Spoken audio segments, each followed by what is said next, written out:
So we are live. What's good? What's good, y'all?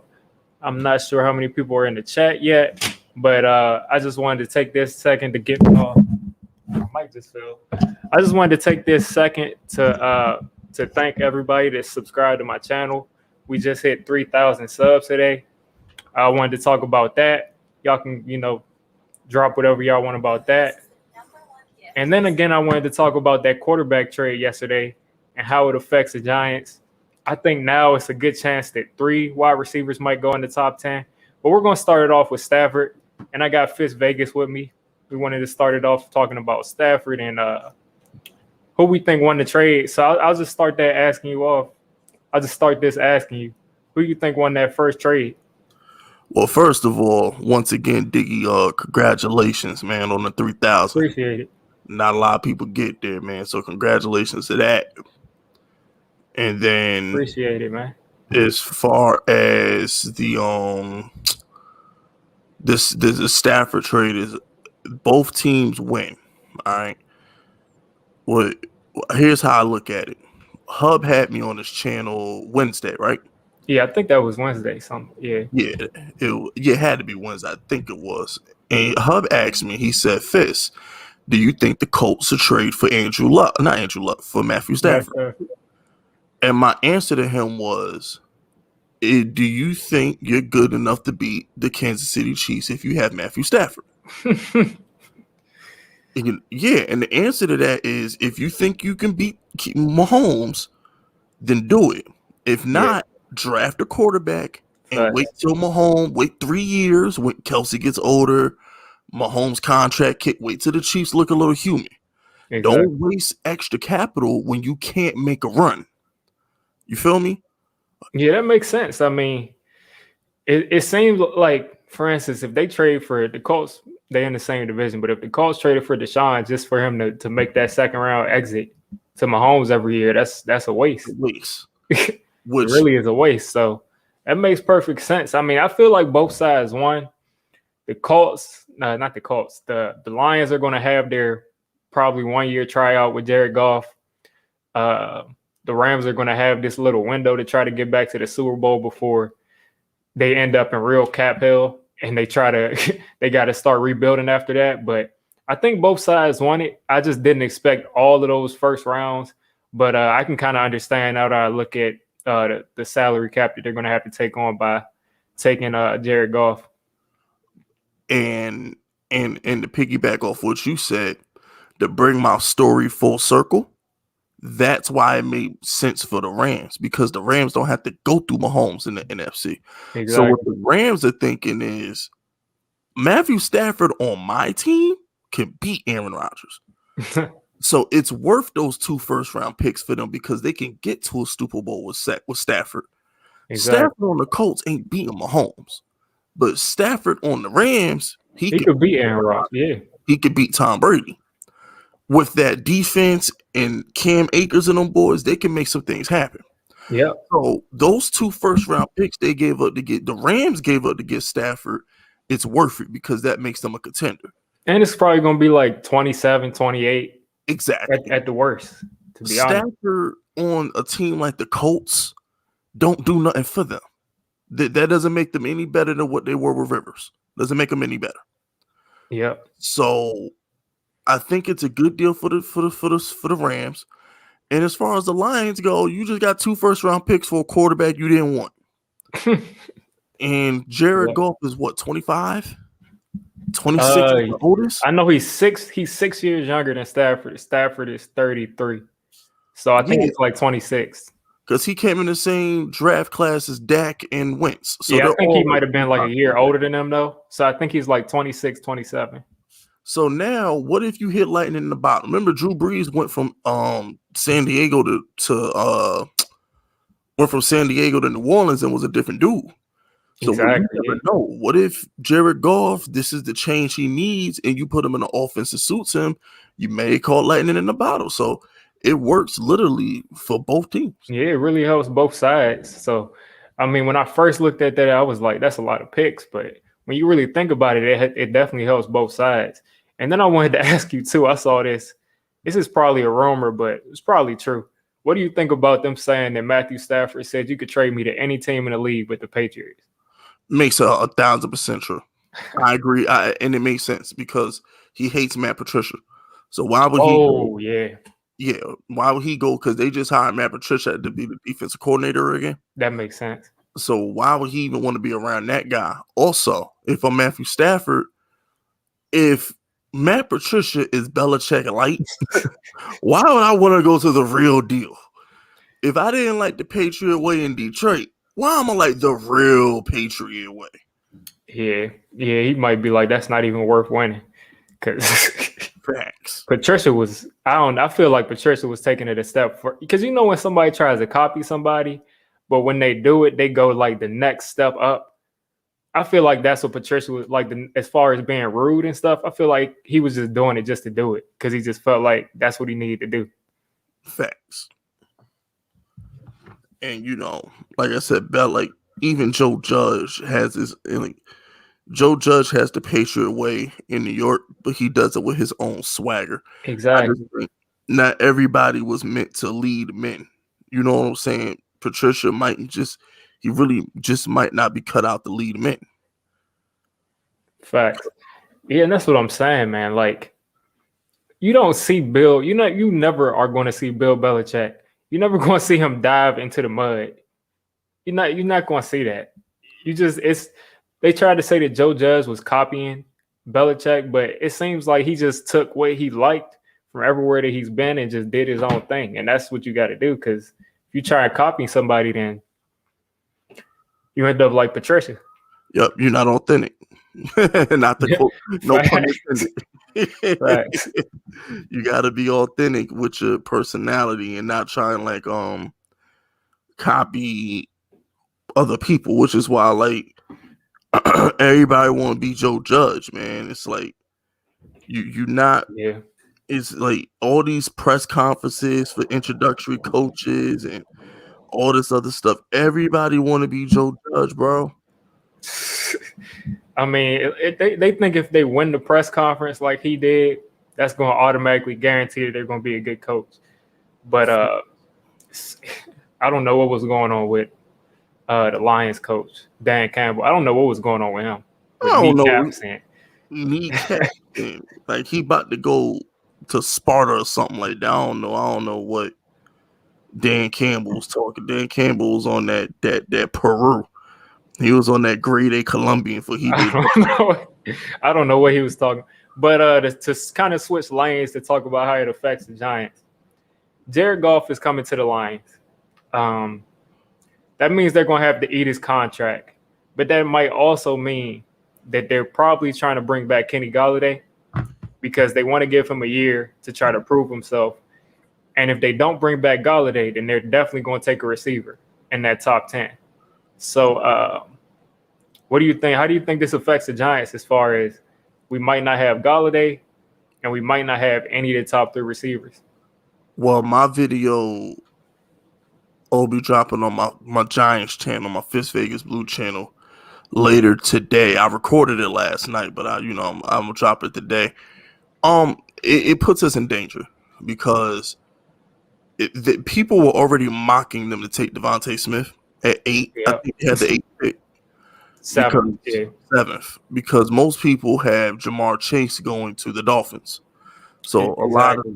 a lot of the early mocks have Jamar Chase going to the Dolphins. Some even have Devontae going second to the Jets, which means that if those dudes go early, and it'd be the most bingo thing ever to try and take a receiver. So, man, so I think it really just depends on what the Jets do. If the Jets trade out of that pick and it's a quarterback that gets taken there, I think that really gives us a good chance. But if the Jets take Devontae Smith, then Miami takes Jamar Chase. We got like 8 picks. We got like 8 picks that we got to hope that nobody takes Waddle, and that kind of seems unrealistic right now. Yeah, we're definitely not getting Waddle. If that's the case, we're definitely not getting Waddle. I don't think he falls to 11 if that happens. But I think maybe the good news is Mick Sports says he thinks the Lions are still going to take a quarterback. They're not going to build with Goff. Yeah, I don't think they're thinking that they're going to build with Goff, but I think that they're trying to give him as much as they can his first season because this is like a tryout year. Like they can basically cut him after next year, give him an extension. But I think at the very least, if they do bring back Galladay, they still might go for a receiver because it might be on like a 1-year deal. But if they don't bring back Galladay, they're definitely going to receiver. Nah, but what I got to understand is they won't draft the quarterback this year now that they have Goff. Exactly. That was They're not going to do that because they don't want to mess with his psyche. They're going to give Goff every chance to be the franchise guy first. And then if he bombs, they'll just get one next year. That's what I'm thinking. Like I was thinking it might be Zach Wilson going there. They might. I was thinking the quarterback could go right there, and that would definitely push it back. But now they're definitely solidified at least for the year because they're going to pay him a lot of money this year, and they want him to succeed because at that point, if you get a franchise quarterback and you get those picks, then you really want to trade. I just realized that Mixed Sports has a thumbnail of Eli Manning. I always thought that was a soccer player or something like that. I thought it was too. I just realized. Yeah, that's nuts. I was like, I always thought that was a soccer player. What up, King Brazy? What up? Yeah, what's good? King Brazy, thanks, Nick the Wick. I know you probably left the stream by now. It's a Knicks game on. I try to ignore the Knicks. But I used to, but now I'm gonna start doing Nick reactions stuff. Yeah, they got hope for the first time in forever. But I guess I want to talk about Deshaun Watson too, because people are saying if they gave up all of this for Matthew Stafford, then it's going to take even more to get Deshaun Watson. And I think part of that is true, but at the same time, they gave all of those picks up mostly because they had to get rid of that contract. I think that was mostly why they gave up all of those picks. But what do you think? What do you think it's going to take to get Deshaun Watson? I'm thinking it's going to start off at 2 firsts and a second. Nah. The Rams, the Rams screwed the market up. So what it's gonna do is they say, okay, well, damn, they gave 2 first rounders for Stafford. He's 32, 33 years old. Now Deshaun goes for a minimum of 4. I'm not taking nothing less than 4 first rounders. If Stafford gets 2 first rounders, and why would I take anything? Yeah, why would I take anything less than 4 for Deshaun? Yeah, because if you look at it, it's kind of like Stafford got back 2 first rounders, a first overall quarterback who he hasn't been the best, but he hasn't been like the worst in the league. He's been at least average. So you basically got 2 firsts. I would say Goff is basically like a 2nd round pick, and then you got a 3rd round pick. So they got back a lot. So yeah, you might be right. It might be 4 firsts, and that's the most you can trade, which would be crazy for somebody to trade. If the Giants trade 4 firsts for Deshaun Watson, he's not going to have a team around him. He's not. Well, here's the thing. We don't have it. I put it this way.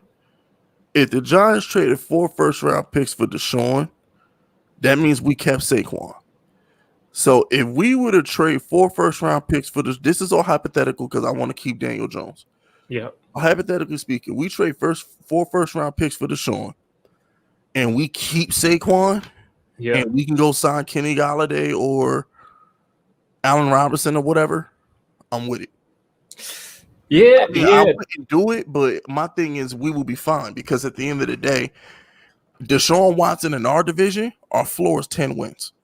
Yeah, facts. That's our floor. So we're and I don't value draft picks because I'm the type of person where like I would have ever take draft picks and get to prove a commodity. If I was a general manager, I'd never have a first round pick. Like I'd be the Rams because what the Rams did is say, you know what? We need a number 1 corner. We're going to have pick anywhere from pick 20 to 28 in the draft every year. Are we going to be able to get a player as good as Jalen Ramsey over these next 2 years in the back end of the first round? Probably not. So why not trade those 2 first rounders for Jalen Ramsey? Yeah, and I mean, if you look at it too, if you look at the Giants past 4 first rounders, you probably Most teams will probably trade their last 4 first-round picks, like the actual players. That's the funny thing about the NFL is like they value these draft picks more than any other league by far. It's like if most teams would literally take the players that they took in the first round and just say, "Oh, we got to just send you these 4 players for Deshaun Watson," they do it. Yeah, because here's the thing. In the NBA, they get rid of contract. Bro, just to get rid of a contract, for example. They'll give a first round. Yeah, they'll give a first-round pick. Can you take Mozgov contract? Can you take Luol Deng contract? This first-round pick. So, I look at it like this. I don't care about potential. I care about production. So why would I go and draft a player and wait for him to develop and hope he develops into something good when I could just take that same first round pick and go get somebody else with it? And you know why I think they put so much emphasis on these picks? I think it's because of the salary cap. I think they will rather like try to get lucky and try to get away with paying somebody a little bit, to try to win in a short window than they would to pay a lot of money. There's always a veteran that can be cut. We'd be all right. Yeah, and that's another thing for everybody in the chat for saying like we can't afford this player, we don't have the money for this player. Yes, we can always go get a player. There's no such thing. Listen, everybody in the chat, I want y'all to understand something. There's no such thing is not enough money. Whether it's basketball, when you got Harden, Kyrie, KD, Joe Harris getting $70 million. Trust me, in the NFL, right? Y'all say, "Oh, we don't have enough money. We don't have enough money." You know who had the highest payroll in the NFL the past 3-4 seasons? What, the Saints? No, the Patriots. Let that sink in. The Patriots had, because remember, Belichick came out and admitted it. He says, we don't have the cap money because we've gone all in for the last 4 or 5 years with Super Bowls. I heard that. Because think about it this way, right? Even the Saints, I'm glad you brought them up, Diggy. Saints have no money, but yet they went and gave Emmanuel Sanders $50 million, and they went out and got Jameis every year. And they traded for Quan Alexander from the 49ers. Yep. Like, come on, bro. And that's another thing. Remember, like 2014, it was the off season. It was like the end of the free agency period, and DRC was on the market. The Giants had $1 million in cap space, and we signed them. So, like, there's always money. There's always money. Because what they do is you can always just push somebody's money back. Yeah. You can sign somebody for $100 million and only pay them a certain cap in the first year. And then it balloons in the future. So it's like there's always ways to fit people under the cap. All right, I'm gonna get to this super chat real quick. DJ Smooth, thanks for the $2 super chat. He said, "What's up, bro?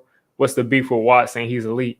Now I talked to you on Twitter. I don't have a beef with Watson. I just don't want to give up all of that. I feel like the team is in a good type of, as far as getting better, I feel like we're in a good spot. And I feel like if we give up all of these picks, it's going to set the entire team back. And once you give up all these picks and all these players, like if you give up Saquon and DJ, it really wouldn't matter because you're bringing in Deshaun. But if you give up all of those resources and say, I don't wish it on nobody, but say Deshaun gets hurt, then you're screwed. So, I mean, that's pretty much why I'm against the trade. But if we trade for Deshaun Watson, it's not like I'm going to be throwing stuff around. I mean, it's Deshaun Watson. But, I don't have real beef with him or nothing. Listen, DJ Smooth, just because we're not on my channel don't mean you can't trigger me and I snap on you. I'm so sick of DJ Smooth and his hating self. He hates Daniel Jones. I stand by what I said. There's only one quarterback in the league I would rather have over Daniel Jones, and that's Patrick Mahomes. Other than that, Daniel Jones has a higher ceiling than every other one of these young quarterbacks in the league. And I stand by that. He does. Higher ceiling? Yeah. I think people really sleep on DJ, man. I feel like people really don't give him a shot. Like, they just expect him to be Mahomes. They compare him to all of these other quarterbacks with better situations and better teams and, last year, better coaching around them. And it's just, I don't get it. I mean, as far as ceilings, I think we already saw him like the last 5-6 games of the season. I know you don't like the pocket presence, but the last 4 or 5 games of the season, he was moving around because like early on in the season, every time you see DJ hold on to the ball for like 5-6 seconds and he's moving around and he extends the play, it used to be an interception. But now all of a sudden towards the end of the season, he's moving around, extending the play, and he's actually getting the ball downfield. So I think he's getting better, and I think you get him a number 1 receiver this year, it's going to look a lot like 2 years ago, minus a lot of the turnovers. Yeah, and like I said, I personally look at it. He's 6'5", 240. He runs just as fast as Kyler, just as fast as Lamar Jackson. You know what I'm saying? Y'all love PFF when it benefits y'all, but y'all hated that PFF stat that said that Daniel Jones clocked the highest quarterback speed of the season. Y'all hated that PFF stat. Y'all wasn't trying to hear that one. Man. You know what I'm saying? And then on top of that, he throws one of the better deep balls in the league. He just never had opportunity to because of weapons. But Daniel Jones does it all. And most importantly, he shows up in big games. He's not scared in a moment. Yeah, I never really seen DJ look shaken or anything. But I'm gonna get the DJ Smooth. Thanks for the $5 super chat. You say Herbert, Burrow, Allen, Watson, all better. Stop smoking, bro. Now I'm not gonna comment on Joe Burrow because I'm a Joe Burrow fan, but I mean I think DJ is underrated as far as his ceiling. People like to see him play and say that his ceiling when he was coming out is Alex Smith.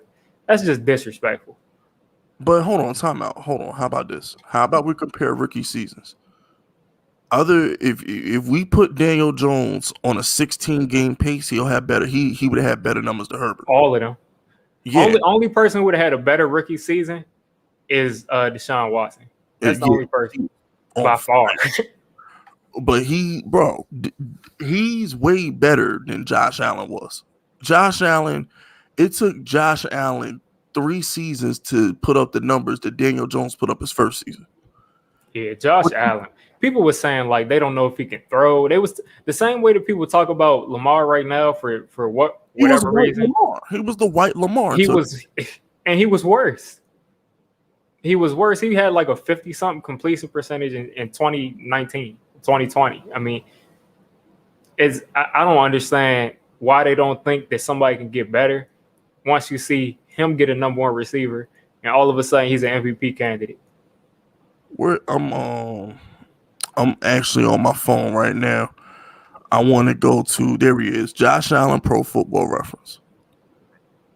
Where's his career stats at? Passing. So, okay. So that's his record. Where's this? Okay, so here we go, right? Josh Allen's rookie year in 2018. Guess what his numbers were? I think it was less than 20 touchdowns. It was like touchdowns, 12 picks. 10 and 12. If Daniel Jones would have had 10 and 12 his rookie season. Exactly. That was his rookie season. His rookie season was 10 and 12. And then his second season, he was 20 and 9. And then he blossomed into the 37 and 10. And then look at this too. If DJ would have went 20 and 9 last year, you think we in the playoffs? Josh Allen was? Well, here's the thing. We'd be in the playoffs, but we call him trash. Because what's 20 and 9? Let that for real. What's 20 and 9? You know what I'm saying? We'd call him trash. Yeah. So what I'm trying to say is, DJ Smooth, the hater that you are, Daniel Jones' rookie year in 12 games was better than Josh Allen's second season, which was 20 and 9, and he started 16 games. He threw 20 touchdowns in 16 games. Yeah. Daniel Jones' rookie year, he threw 24 and 12. Would have had like 30. But yeah, PJ, I think we both want Jalen Waddle. I think I take any one of the top 3 receivers, but I definitely take Jalen Waddle. And then don't forget, Kyler Murray, Daniel Jones rookie year, way better than Kyler Murray's. Not even close. Did Kyler Murray get 20 touchdowns his rookie year? You said, did he get what? Did he get the 20? I think he may. I think he had 20, but he played the whole year. Played the whole year. What it is people hate the Giants, so nothing we do can be right. And you know what's crazy too? I'm gonna get to this because I see somebody in the chat saying that DJ had 23 turnovers. That's fine, but yeah, word. Who cares? First off, he was playing behind the worst. They literally had Nate Solder as the worst offensive tackle in the entire league. And every time I see one of these quarterbacks in the playoffs that they call elite, that they say is so much better, that would carry the Giants with their pinky finger to a Super Bowl with this talented team that DJ is supposed to have had, why do they fumble the ball the exact same way when somebody comes free from their blind side? Why do they just fumble the ball like that too? I mean, we're talking about picks. I mean, we're talking about fumbles. We're not even talking about picks. Exactly. Repeat game though, right? Peyton Manning, when he was younger, 1998, 28 picks. 99, 15, 2000, 15, 2001, 23, 2002, 19. Those are just picks. Yeah, Peyton was known for them picks. Yeah, I'm sure Peyton Manning had like 2-3 fumbles. So when you add the turnovers all up, it happens. I mean, this is normal for a quarterback to turn the ball over when he's young. That's not nothing new. You know, like people sit here and act like Daniel Jones the only quarterback to turn the ball over. This dude, Drew Brees, 18, 17, 11, 22, 14, 19, 12, 17. Yeah. Those are picks in his prime. Those are prime Drew Brees. Exactly. Now. So it's just like people hate Daniel Jones, and that's fine. You don't gotta like him. Just know I'm holding you accountable when we start winning. Exactly. Shout out to DJ Smooth for the $2 super chat. He said he had 11. What you mean, second year? We all saw. First off, even with everything aside, would y'all have rather, like, first off, Wayne Gallman had like 8 touchdowns from the 1-yard line after DJ drove us down the field. Alfred Morris had about 2 or 3. So a lot of those touchdowns was because his receivers was getting tackled inside the 5-yard line consistently. Then on top of that, I see some of these people that are saying that DJ is bad and he can't throw touchdowns. Some of these same people are saying fire Jason Garrett. So what's the point? So what's like really? What are you talking about? And my thing is, who cares, bro? What about the COVID? He's in a new offense in the COVID season. Right. So you know, we don't know what Daniel Jones would have been if there was no COVID. Or if he kept Pat Shermer. I love Joe Judge, but, you know, like, let's call a spade here. You know who led the league in deep throws? Drew Lock had the most pass attempts over 20 yards. He didn't do much with it, though. But before I get to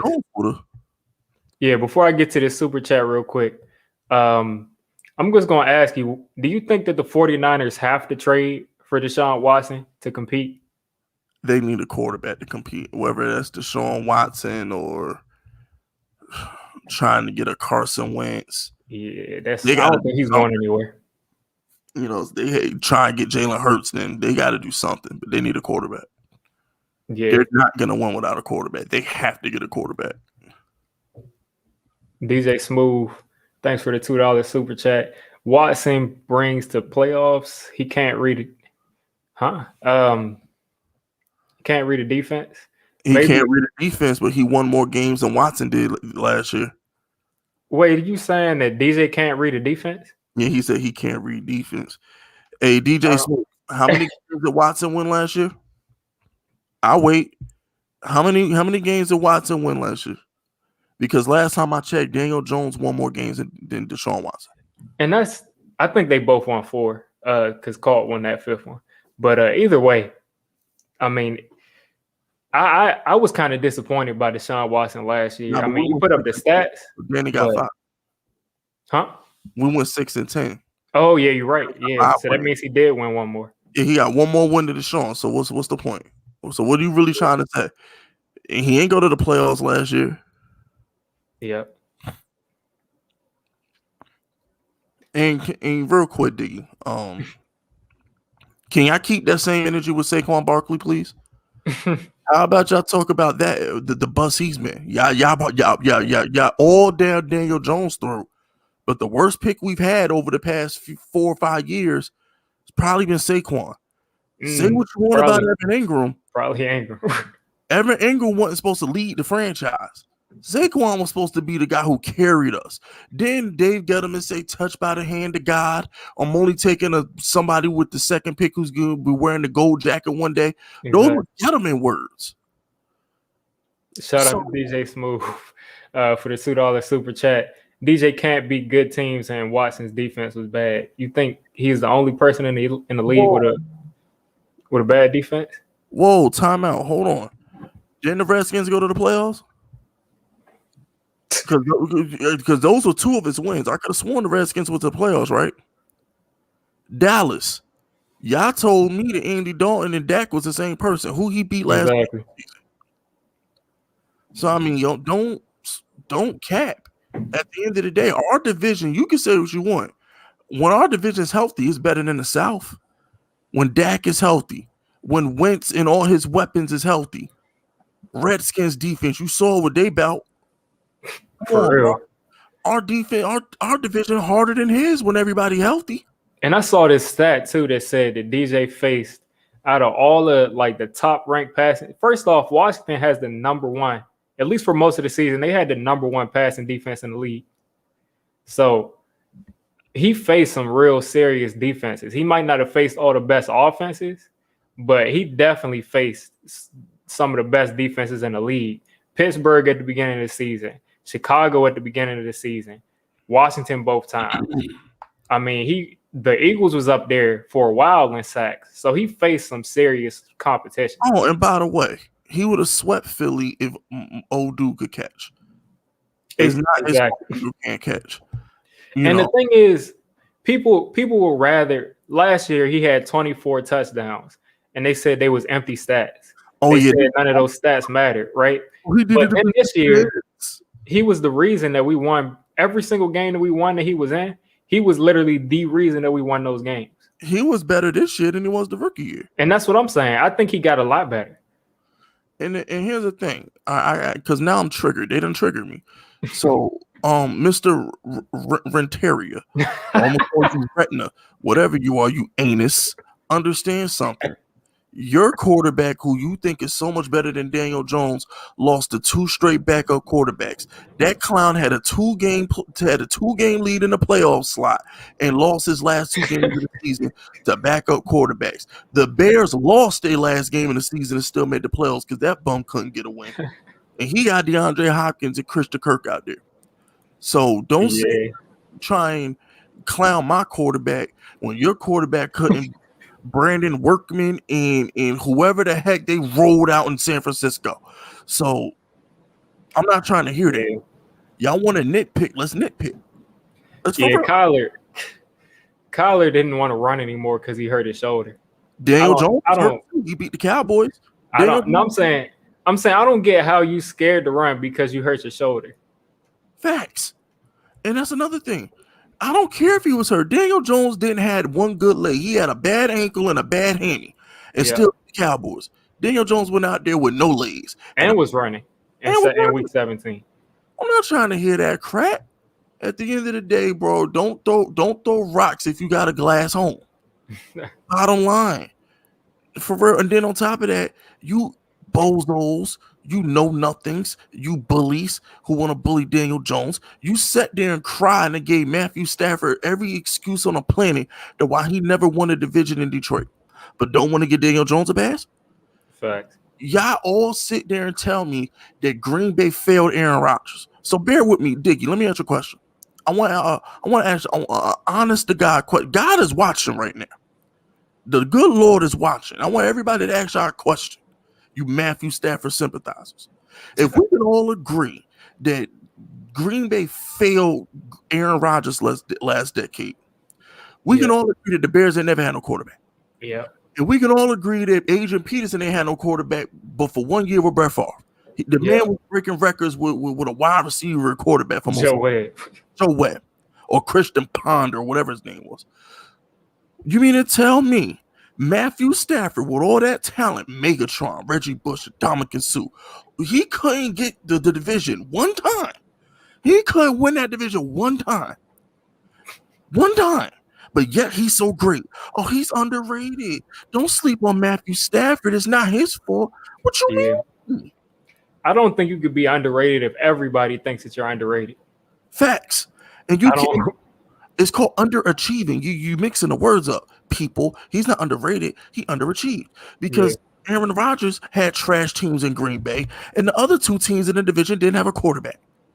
So what's this? Shout out to DJ Smooth for the $2 super chat. Watson made the playoffs 2-3 years. So why he didn't make the playoffs? See, here's the thing. You can't win this argument with me. You can't, because listen, DJ, you can't win this argument with me. This is the same team he won 4 games, but was the same team that was up 24 points on the Chiefs. So basically, you're saying Bill O'Brien was the reason they were successful then. That what you're telling me? Maybe Bill O'Brien was a better coach than we gave him credit for then. Yeah, I'm sorry. That's no excuse. I had somebody say that I was being too hard on him for it, but to me, it's no excuse for how good I thought Deshaun Watson was and how good I think of a player he is. There's no excuse for you to blow that 24-point lead. Like, that's not Bill O'Brien's fault. Deshaun Watson was on the field and he put up those 24 points. So you can't blow that. You can't, and not only blow the lead, but get blown out. Ain't no such thing as make it take in a football, Diggy. There's no such thing as make it. That's what I'm saying. He had the ball all them times. Exactly. And and I hate to pull the race card, but let's put DJ aside.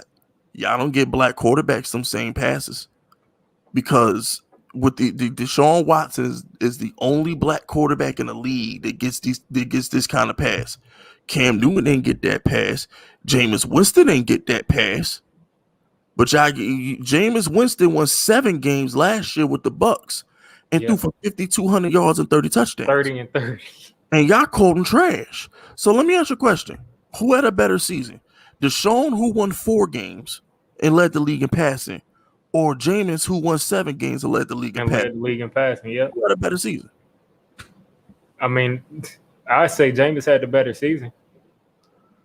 You know what I'm saying? So it's just like they sit there and they nitpick because most of y'all are sheep and can't form your own opinion.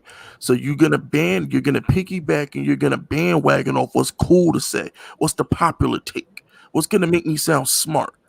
Form your own opinion, get some facts to support it, and then come talk. Don't come to me crying about Deshaun Watson was elite for 2 seasons. Why he couldn't be elite for a 3rd season? Okay, quarterbacks in their prime don't get the 3rd pick. Diggy, Drew Brees ever get the 3rd pick in his prime? Nope. Eli Manning.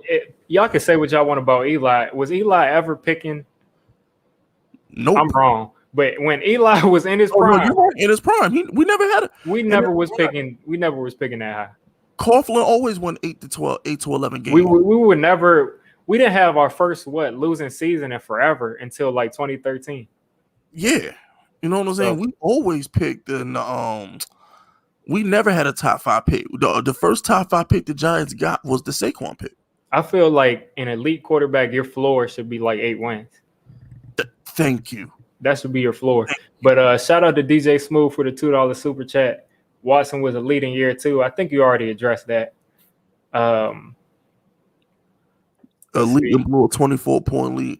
Y'all won't let Matt Ryan live his life because he blew a 25-point lead, but that dude blew a 24-point lead. Exactly.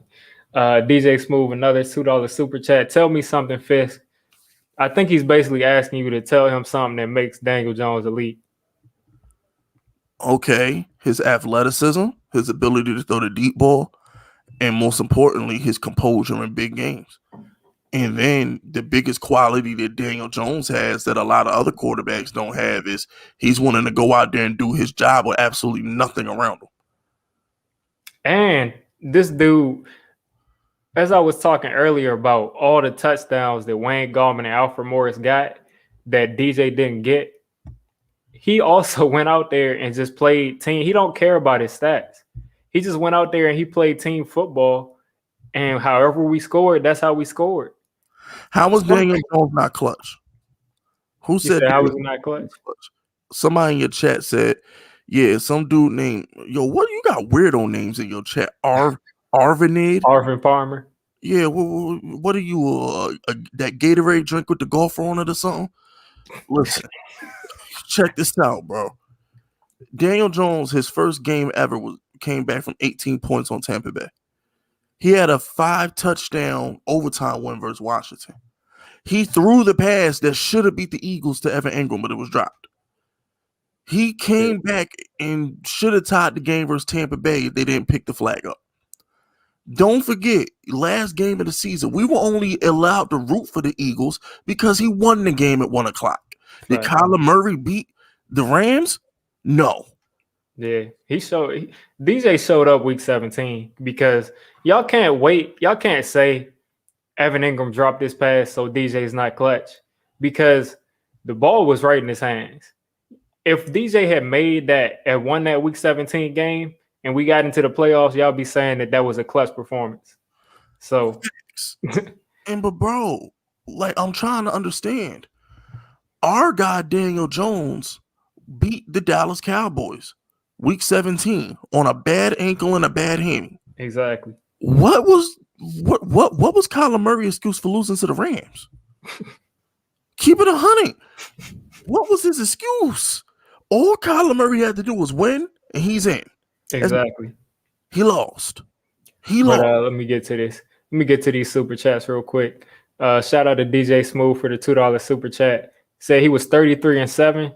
Coach got fired and the defense bad. I'm gonna pull up all of these scores because y'all are saying that the only reason they lost these games was because of the defense. But shout out to Lucas for the $2. I think this is a sticker, but shout out for that one. But I'm going to go through these games and you tell me how bad the defense was. Week 1, they lost to the Chiefs 20-34. I mean, the Chiefs are putting up 34 in their sleep. Ravens, they lost 16-33.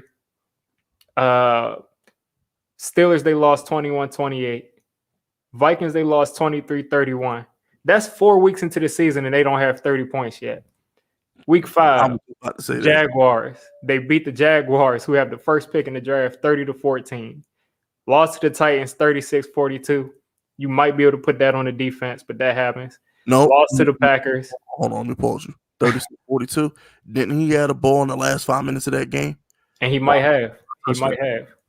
Maybe Deshaun Watson should have pulled a fourth quarter comeback, but go ahead, Diggy. Facts. I'm going to go through Titans, 42. I just said that. Packers, 35-20. You got to put up more than 20 points. Jaguars, 27-25. Browns, you lost 7-10. That's the defense's fault. Patriots, they won 27-20. Lions, they won 41-25. Colts, they lost 26-20. Bears, they lost 36-7. You got to put up more points. 27-20 to the Colts. They lost 37-31 to the Bengals. They lost. Then it kind of fell apart. Week 7, they lost 41-38. But I see a lot of times where if you'd have just put up more than 20 points, they would have had a shot in some of these games. And that's what I'm saying. This isn't a bash. Both of us, we don't think that Deshaun Watson is some bad, trash quarterback.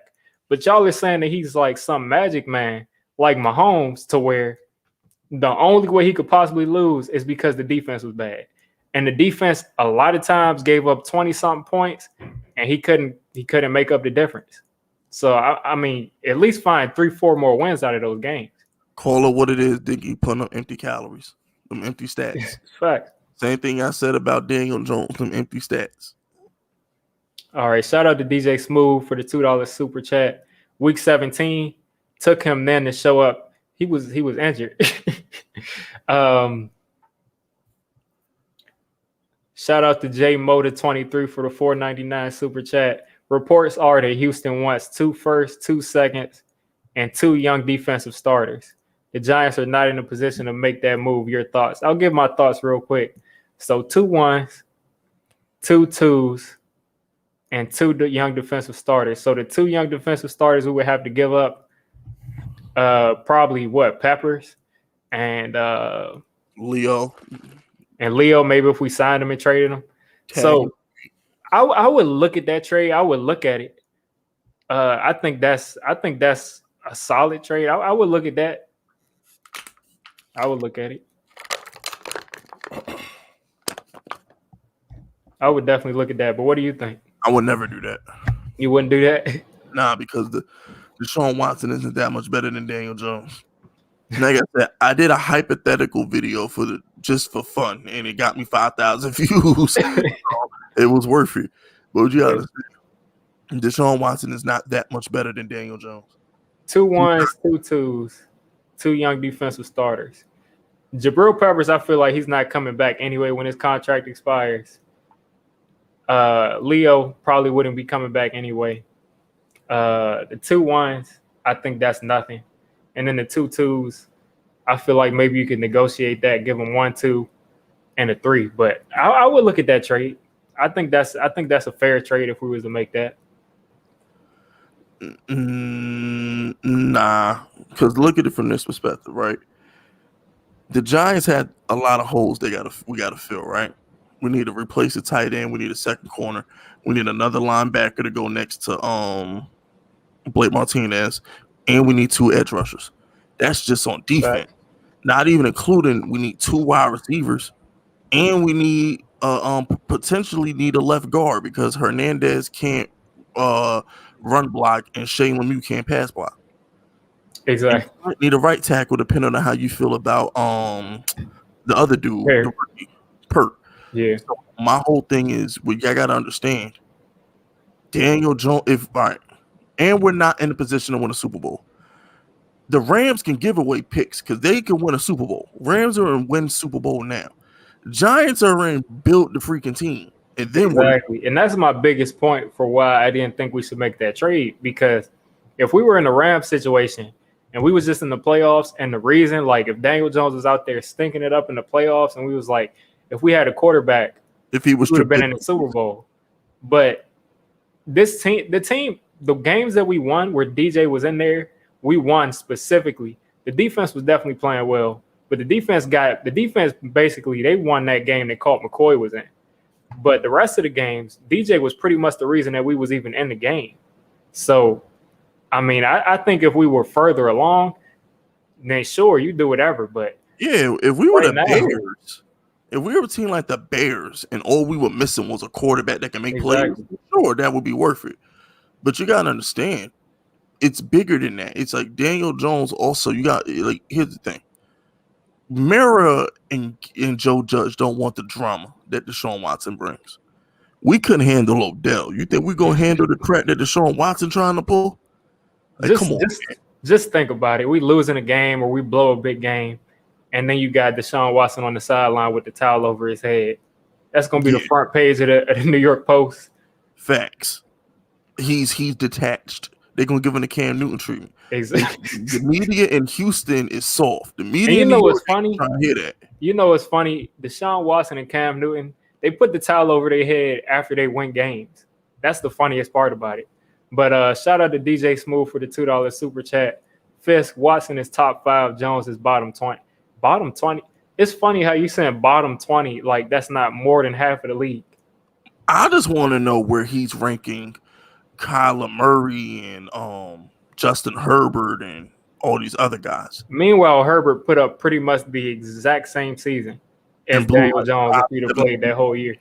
But that's none of my business. This dude Justin Herbert blew like 5 17-point leads. So that's none of my business.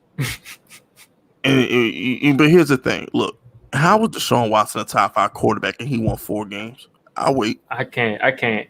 And like I said, I was somebody who really liked Deshaun Watson. But after this season, I mean, you put up 7 points, 16 points. You got to do better than that, man.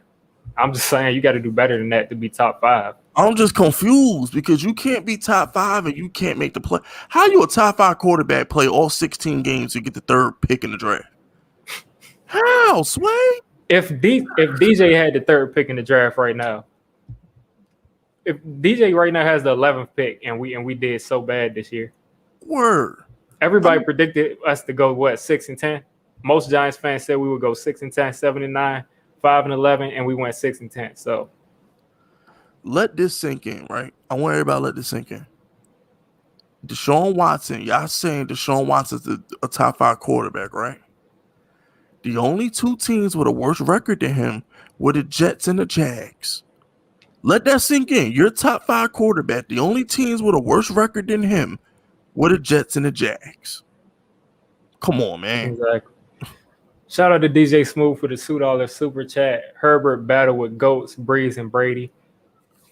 Yeah, I mean, I don't blame him for losing those games, but I'm gonna respond to Arvin again. You saying 29 points per game. So where was he when his defense gave up 16 points? When his defense gave up 10 points to the Browns? Where was he?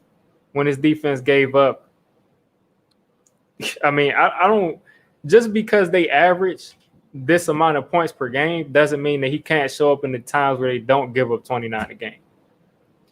Eli Manning went 9-7 with the worst defense in the league. Patrick Mahomes took the worst defense in the league to the Super Bowl.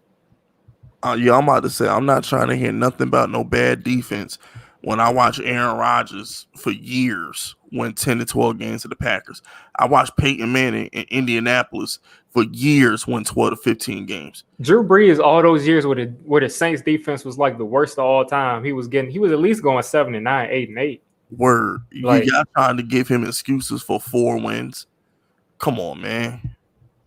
Oh, really, DJ Smooth? That's your super chat? He didn't care? Oh, and that's so your franchise quarterback is allowed. Exactly. I don't. Basically the point we're trying to make, because it's turned into a bash Deshaun Watson and bash DJ. Listen, the point we're trying to make is, are you ready to trade all of these picks and Saquon for him if he can't get a team past 4 wins? And I mean, they didn't give up 29 points every single game. And you should be able to put up 30 a game because he had an offense. But I mean, it's y'all can keep your opinion. Well, my whole thing, the point I'm trying to make to anybody who wants Deshaun Watson on the Giants is this: that man won 4 games with Randall Cobb, Will Fuller, and Brandon Cooks. He won 4 games with 3 legit receivers. You think he gonna win more than 4 games throwing to Darius Slayton and CJ Board and Austin Mack and Theo Ridley, whatever these bums with Jason Garrett? With Jason Garrett? Like, come on, man. Stop the cat. Everett Engel, who can't catch. Daniel Jones has patience. Could you imagine Deshaun Watson if Everett Engel drop a game with him? I love to see that sideline interaction. Yeah. Let me see. Something else I wanted to move on to. But let's just go back to the draft now. We got some more people in here. If all 3 of these wide receivers come off the board because they trying to give Jared Goff help down there in Detroit, where do you think the Giants should go? You're going to have Pat Surtain there. You're going to have a couple of decisions there. Corner, my dude. Corner. I want Patrick Surtain anyway.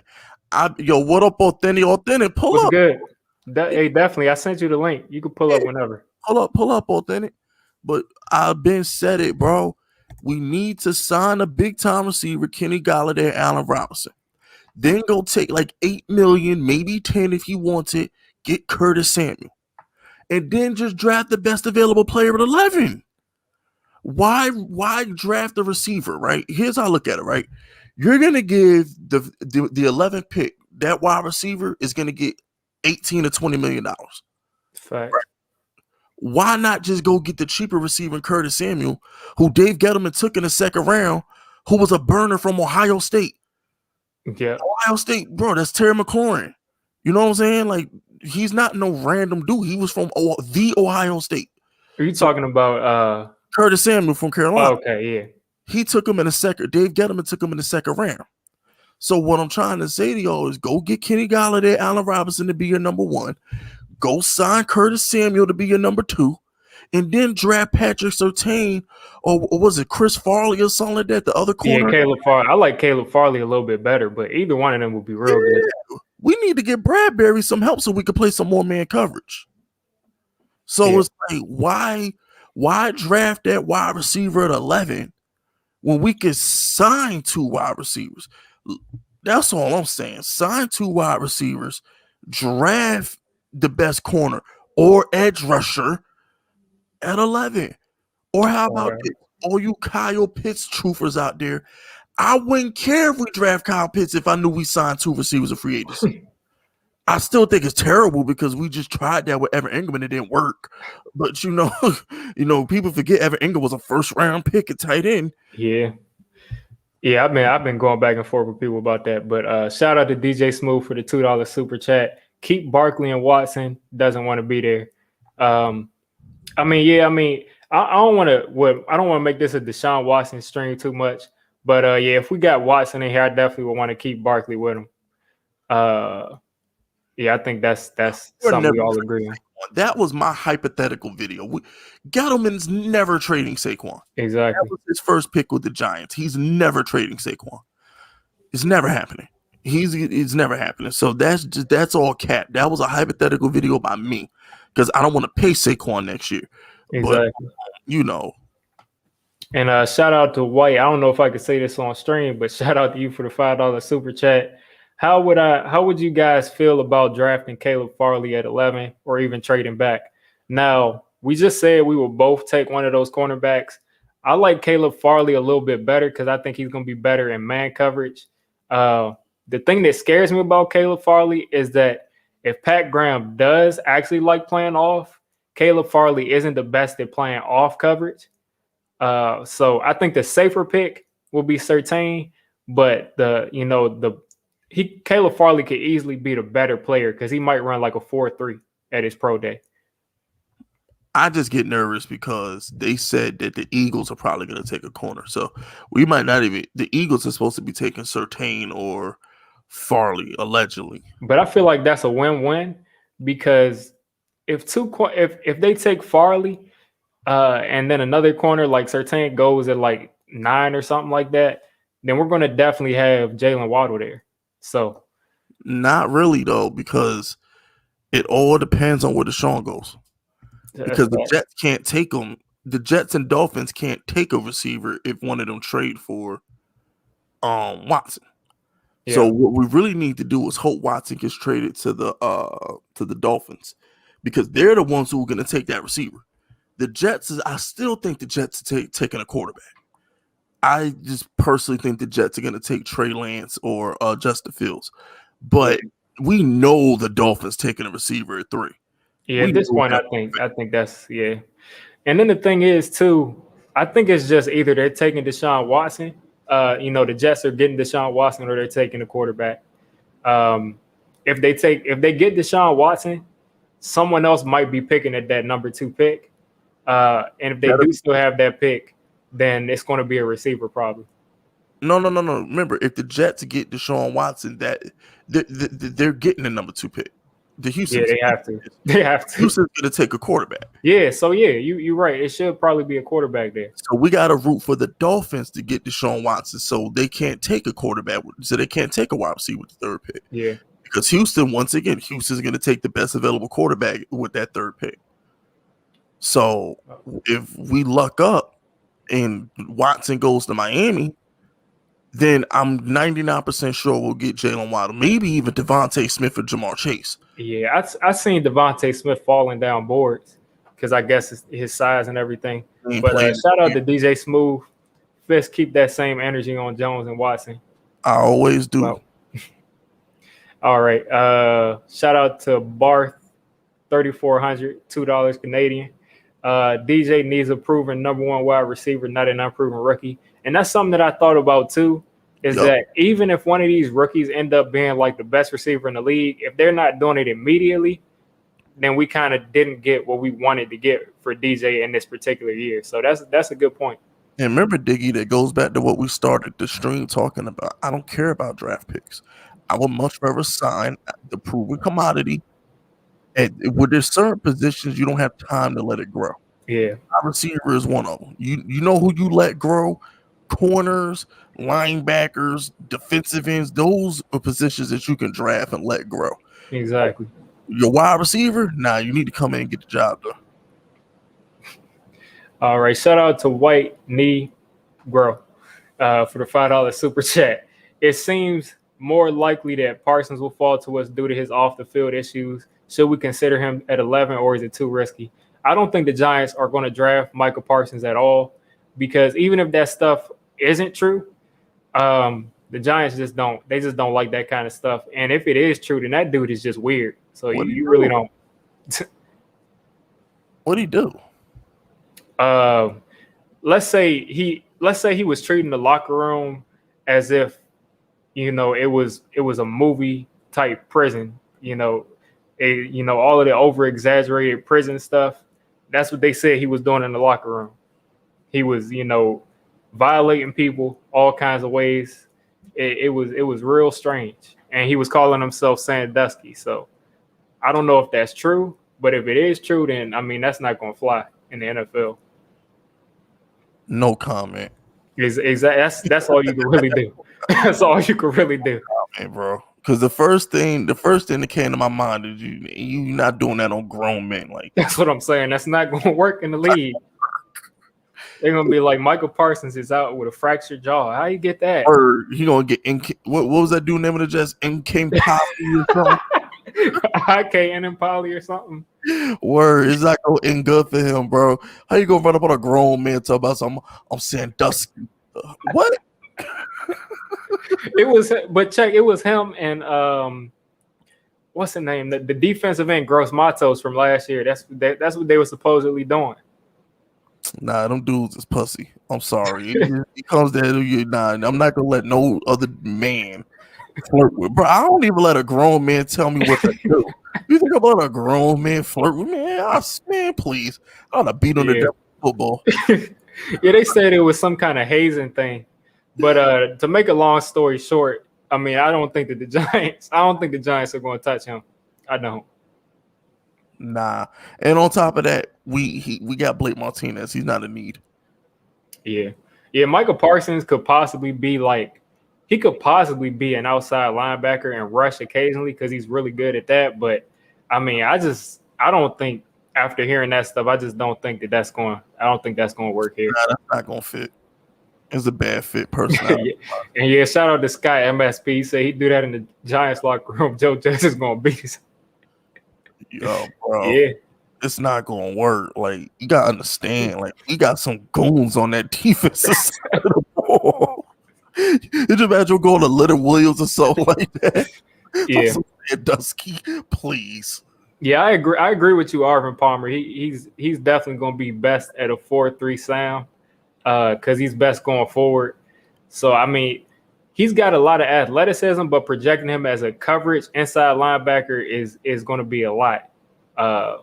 But yeah, any other places you will put him besides a 4-3 Sam is a projection, which obviously doesn't fit our defense. And what's going on, T Breezy? But yeah, that's something else. So I know you said if we take Kyle Pitts, we're riding. What do you think about that now? Okay, here's the deal. You gotta understand something. Is he gonna have a better pro day than Evan Ingram did 4 years ago? Let that say it. Evan Ingram was the fastest tight end of what? Like other than Darren Waller, name a faster tight end this decade than Evan Ingram. Other than Darren Waller. He might be faster than Darren Waller. He ran a 4.4 flat. Exactly. So he had all the measurables. You know what I'm saying? Took him in the first round. He busted.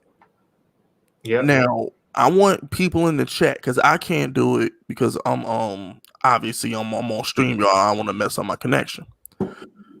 Name out of the top 10 tight ends in the Hall of Fame right now.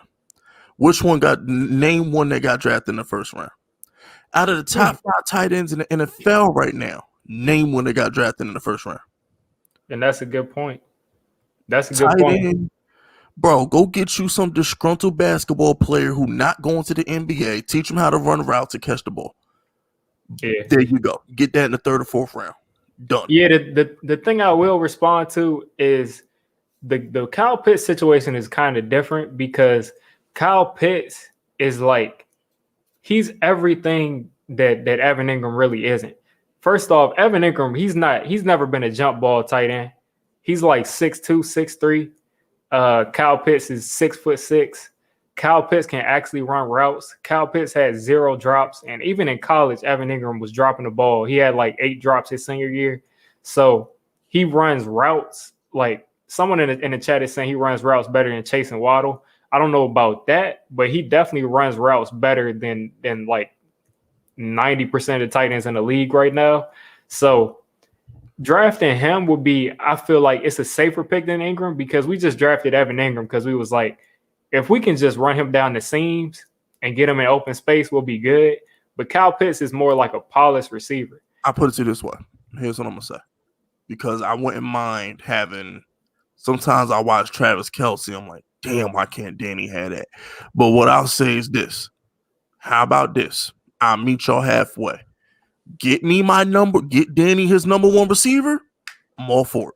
But don't draft him over Jalen Waddle or we riding. Bottom line. Oh, yeah. I wouldn't do that. Don't draft him over Jalen Waddle. That's all I'm saying. He can't be drafted over a wide receiver. But if we already have a receiver in free agency and you saying, yeah, let's get this Kyle Pitts dude, I'm with it. All right. Joel Yado says he's still going to harp on the need for that offensive line. Outside of Thomas and Gates, we have needs. Zeiler don't count because everybody wants to cut him. I don't think the Giants should take offensive line in the first round, but no, if we're they not. do, it should be a tackle because that's the only projection. But I don't think we should take one in the first round. Bro, we got 4 tackles because you got to remember Nate Solder's coming back. Yeah, I think he's gone though. And we still got Fleming and we still got Pert, but we can't cut Nate Solder because that's like $20 million against the cap, ain't it? No, he has his cap hit is $16 million. And if we cut him, we save $6 million. So I think they're going to cut him. Man, I hope they do, but that's still like, just saying. My whole thing to y'all. Let me ask y'all a question. Nate Solder, right tackle. Is it the worst thing in the world?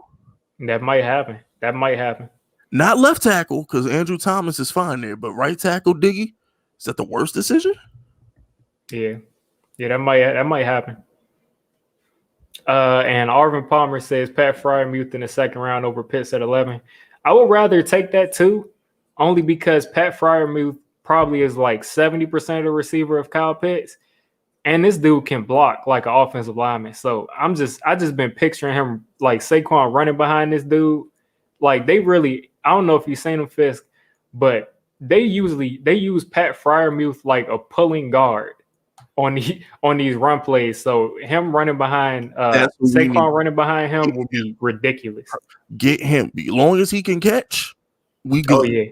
And that's what I'm saying. On top of that, he can catch and make big plays. And like, of course, he's not there yet. Of course not. But his comp is Gronk. And I think he might block a little bit better than Gronk does. So what I have to understand, Diggy understands this because he watches film too, but tight ends you can scheme it. All right, forget the fact that you can scheme a tight end open. Jason Garrett's scheme is built for the tight end. Exactly. Evan Ingram got 109 targets last year. He dropped most of them. Okay, imagine a tight end that can catch. So if he got 109 targets and Danny did not want to throw him the ball, imagine with a tight end that Danny wants to throw the ball to, how many targets he'll get. Yeah. So if we do get a Kyle Pitts or a Pat, I'm just gonna call him Pat. I ain't gonna try and pronounce his last name. They're gonna be a demon on the Giants because of Jason Garrett's system. Yeah, they can catch. Yeah, they can catch. They're gonna put up big numbers for us. It's just Jason Garrett's offense. Yeah. And then especially if we finally have a receiver on the outside, because y'all got to remember too, Evan Ingram was drafted as a compliment to Odell. Because he was going to have single coverage. Y'all realize even though he dropped all of these passes, Evan Ingram was getting a lot of attention because he's still most of the time he's the most explosive player on the field, even if he can't catch. So he was supposed to be like an afterthought. He was supposed to be behind Odell and Sterling Shepard. And that's what I'm trying to say, man. I'm not against the tight end long as we get the wide. But once we get the wide receiver, I don't care what we do. Yeah. We need Everything else is gravy. Everything else is. But can you just imagine? First off, it's no debate. If we had Robbie Anderson, we won the division this year. Yeah, hands down. We won the division. Not even close. And Daniel Jones is 15 to 20 touchdowns better. And let me explain to you why. Because what happens is once you have that guy out there, now Slayton is more open. Snowball effect. Stafford's more open. So that increases Daniel Jones' touchdowns by a lot. Because Slayton might not be good enough to beat number ones, but he'll get behind some number twos. Yeah, he will. And as everybody said, imagine Slayton and Odell, but I don't even want to go down that road. Yeah, I don't either, because that's just. Yeah. Do you think another thing that's kind of been thinking about too is Arvin and Scott MSP are talking about it in the chat. I'm scared that Jason Garrett might still mess this up even with receivers. I really am. Yeah, relax. We'll be fine. Long as Saquon, all right, you gotta understand something. Once Saquon is there, it's a wrap. Because what Jason Garrett wants to do is run the ball and establish play action.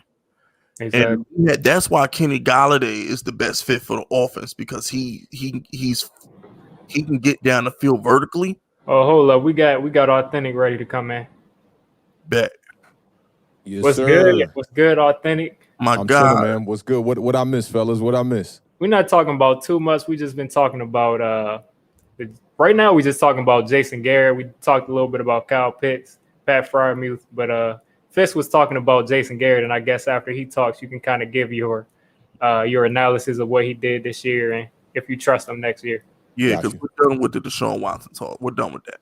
So I missed the goods then. I missed the goods, man. I'm so sick of the Deshaun Watson versus Daniel Jones talk. I'm tired of that. Yeah. But what I'm trying to explain is Jason Garrett wants to run play action. He wants to establish the run. So as long as Saquon is there healthy, 80% of Jason Garrett's offense is going to work. But I like Kenny Golladay because he's the Dez Bryant mold.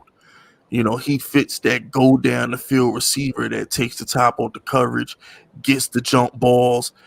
It makes the defense, keeps the safety out the box. That'll help Saquon Barkley get extra yards. Really, what you have to, when you envision the Giants offense, think 2014 Cowboys. Think Witten catching the third downs. Think Zeke running every first and second down.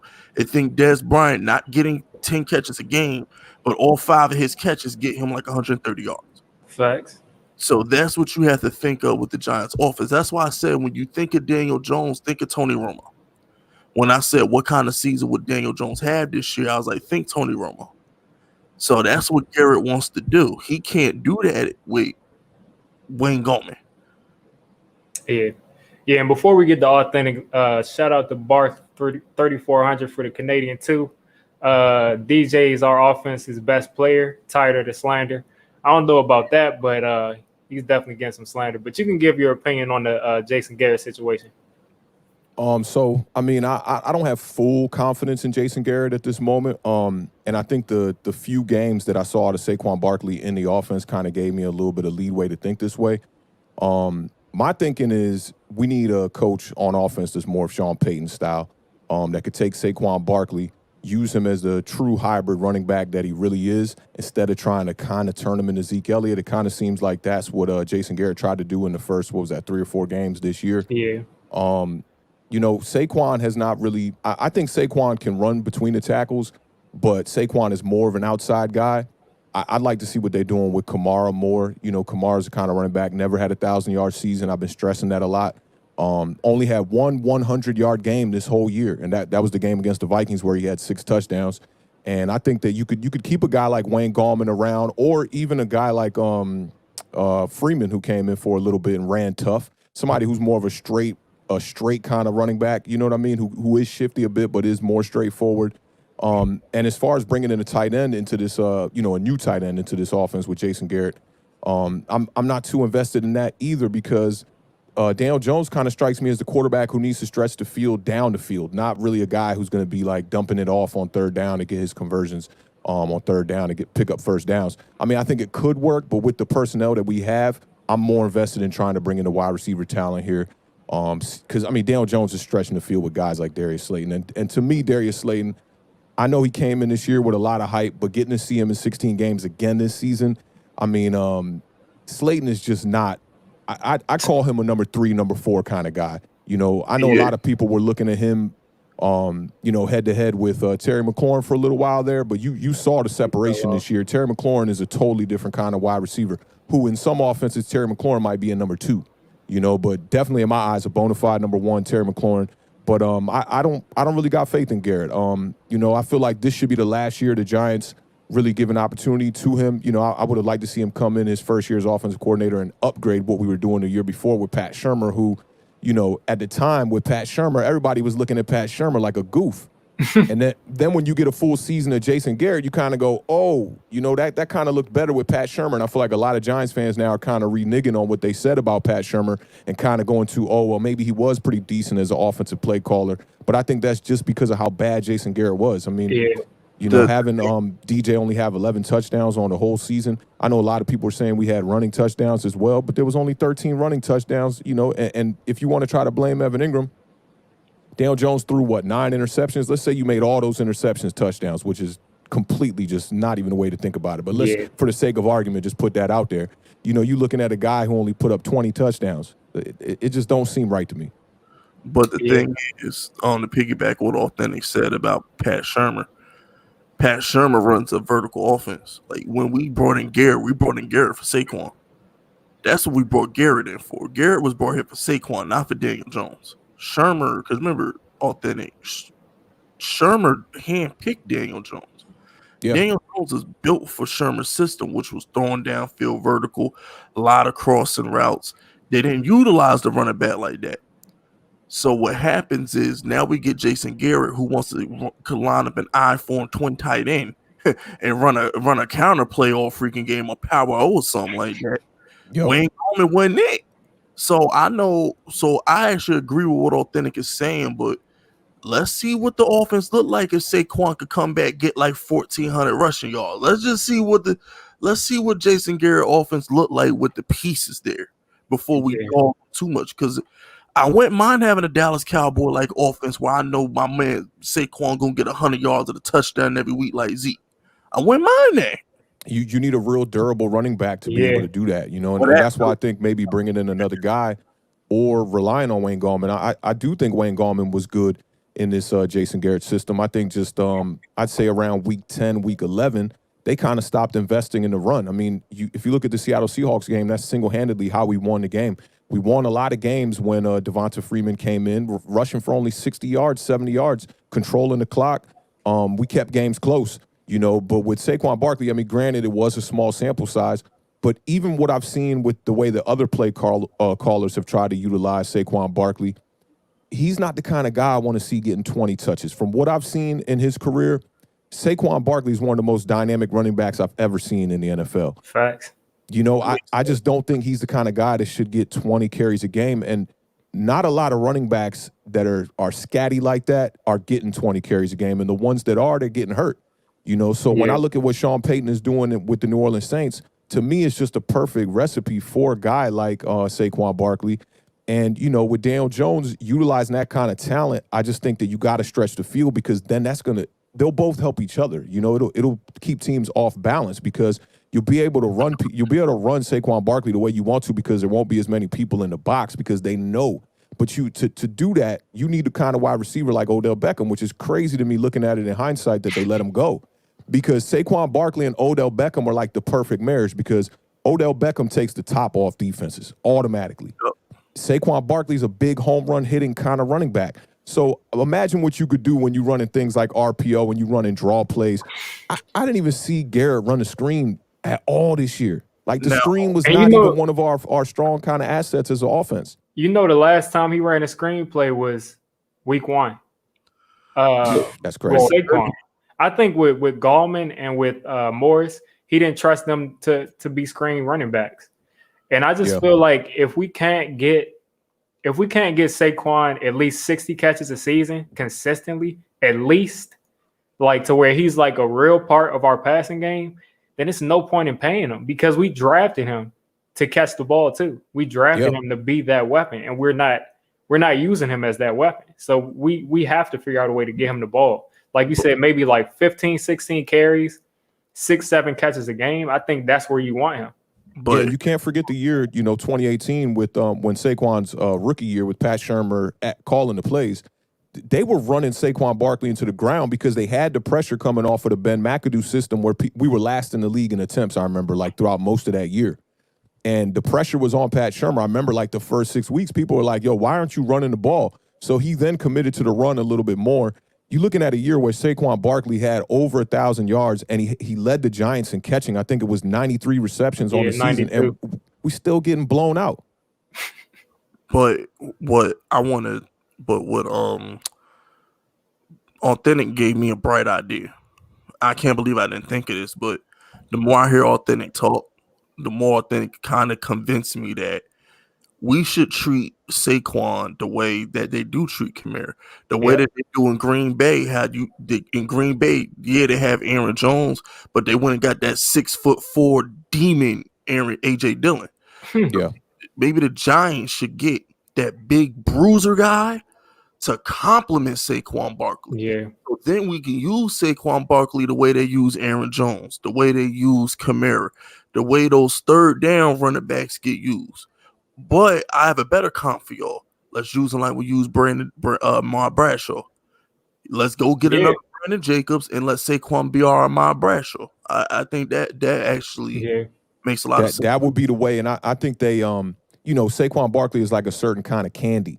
And I feel like offensive coordinators get happy with that. And they're like, oh, especially older offensive coordinators who have been in the league for so long where they were around for the one-back system. But man, we need 2 running backs.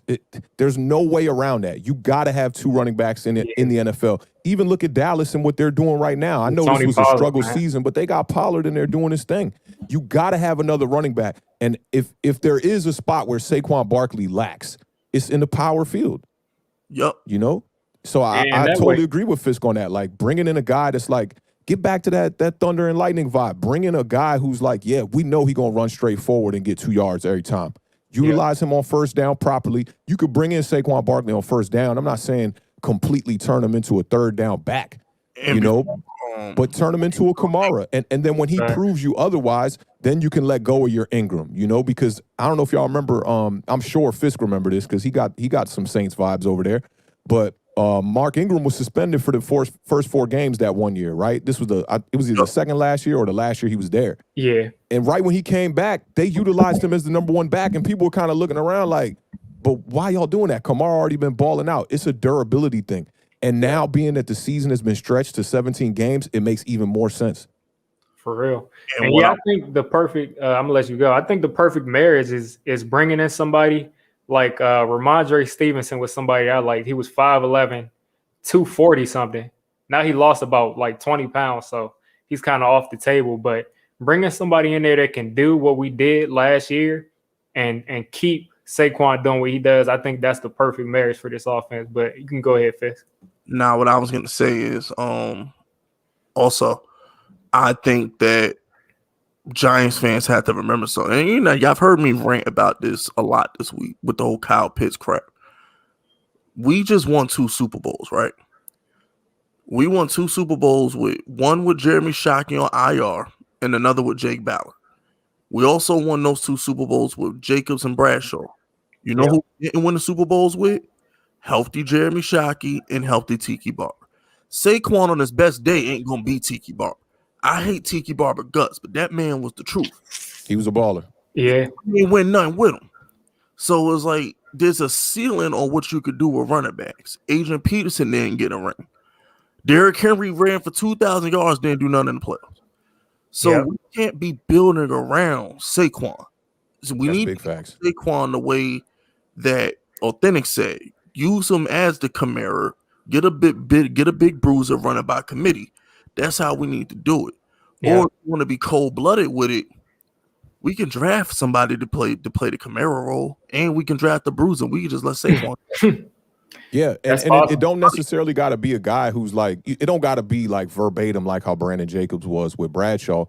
Like you said, you could draft a guy who has different skill sets as well. I just think it's more important about having a two-back running system.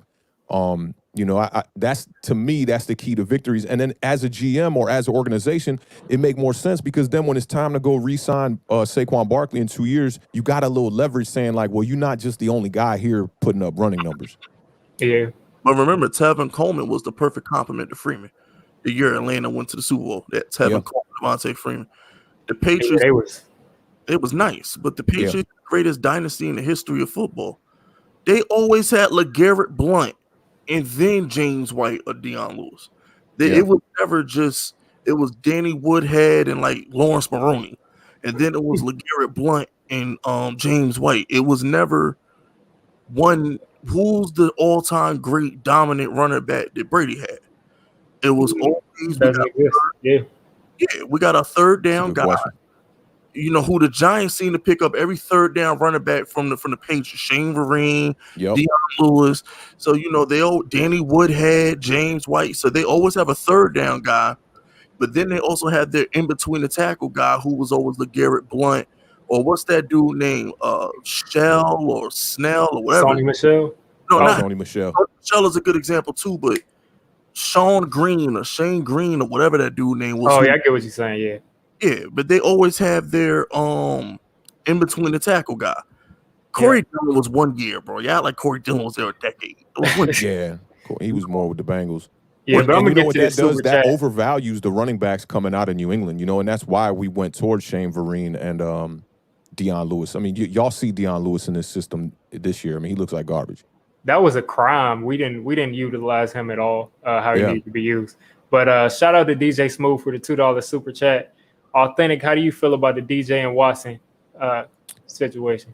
I mean, it depends where we going with that. I mean, I did hear y'all a little bit talking about Deshaun Watson, and I do think that even with the record, I think Deshaun Watson is a top 5 quarterback in the NFL right now, especially with and this might sound a little crazy, but the way Dak Prescott was playing coming into this year, I think he had the potential to be a top 5, definitely top 10 quarterback in this league. And it goes to show you that maybe he's the more valuable piece over there in Dallas over Ezekiel Elliott because Pollard seems to be able to get the job done. But I mean, I think DJ is very promising. I've got all the faith invested in Daniel Jones to be the guy for sure.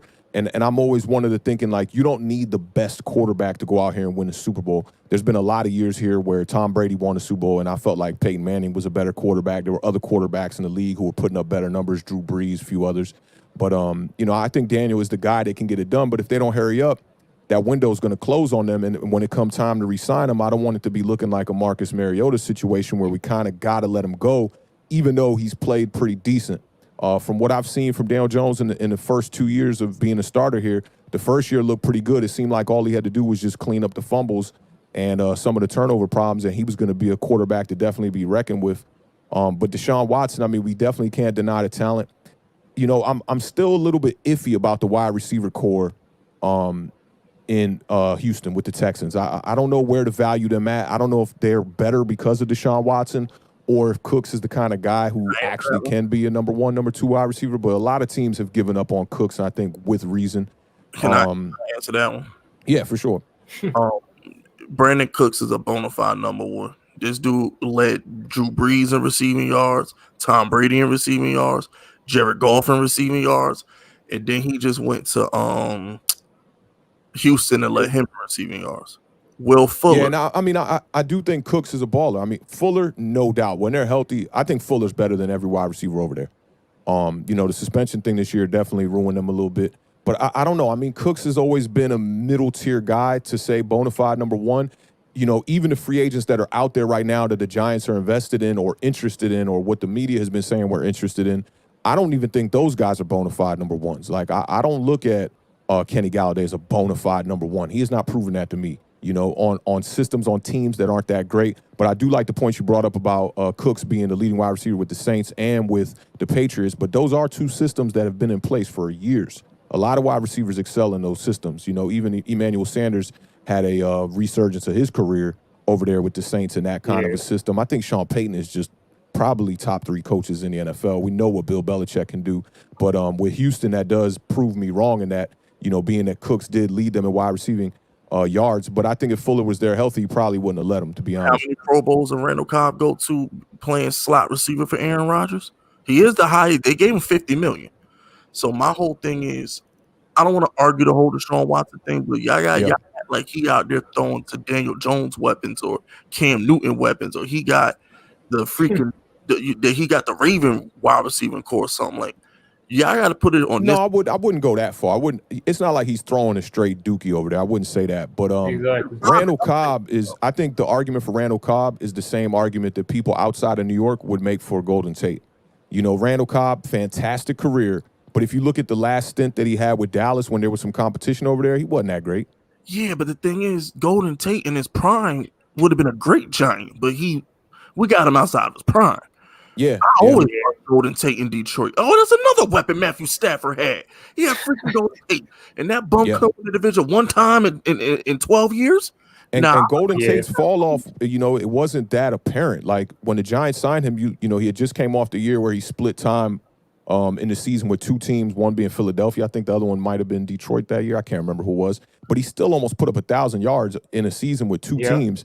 The year before that, he was a 1,000-yard receiver pretty much every year. Exactly. So I don't think people anticipated him falling off, but our offensive coordinators have not found ways to utilize Golden Tate. And I think that's the bigger thing. It's even more than Daniel Jones. Golden Tate, I think he's basically the same player he's been the past 2-3 years. Yeah. Except we're not using him the way that, like, Pat Shermer knew how to use Golden Tate to a certain degree. We didn't throw Golden Tate, but maybe one screen the entire season. We never got him in open space.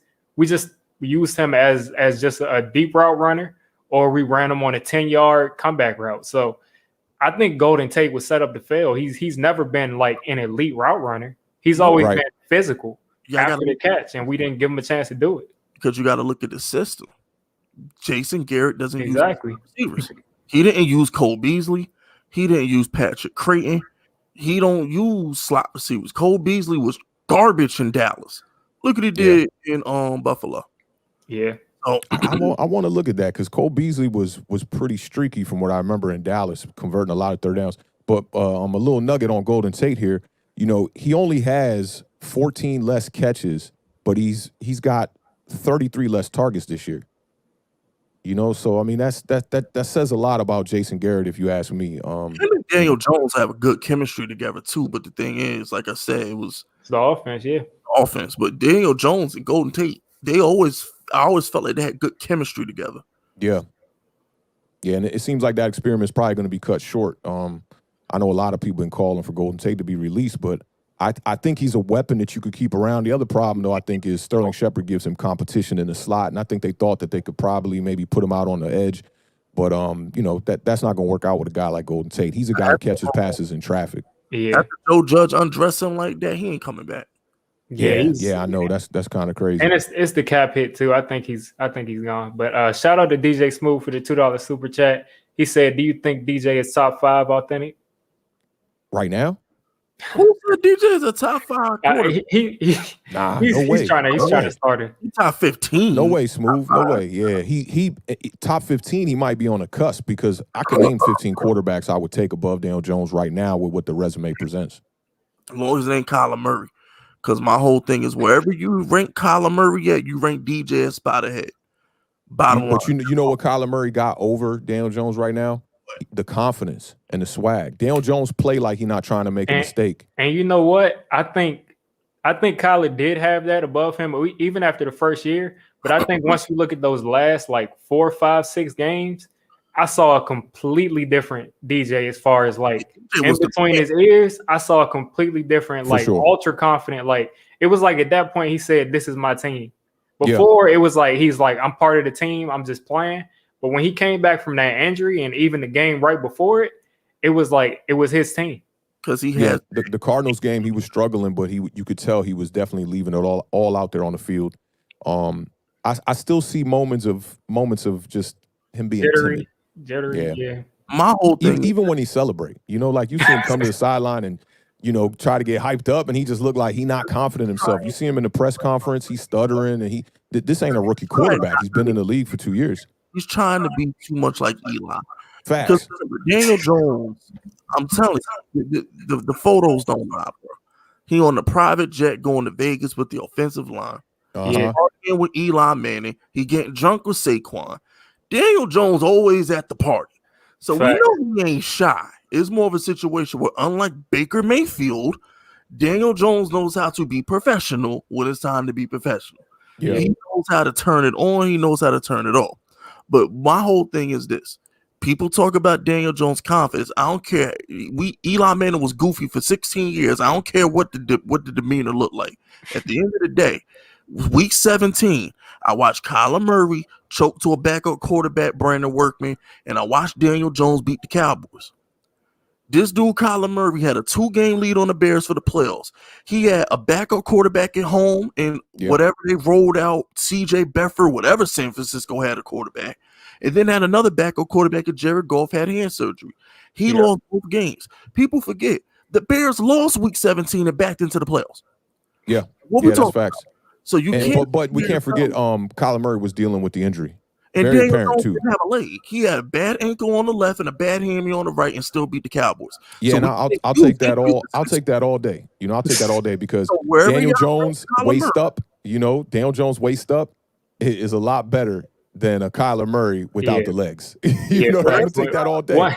And the other thing too is the Cowboys win. I mean, very impressive, right? But let's not forget, man, that if Dak Prescott is there, that game might not even be close.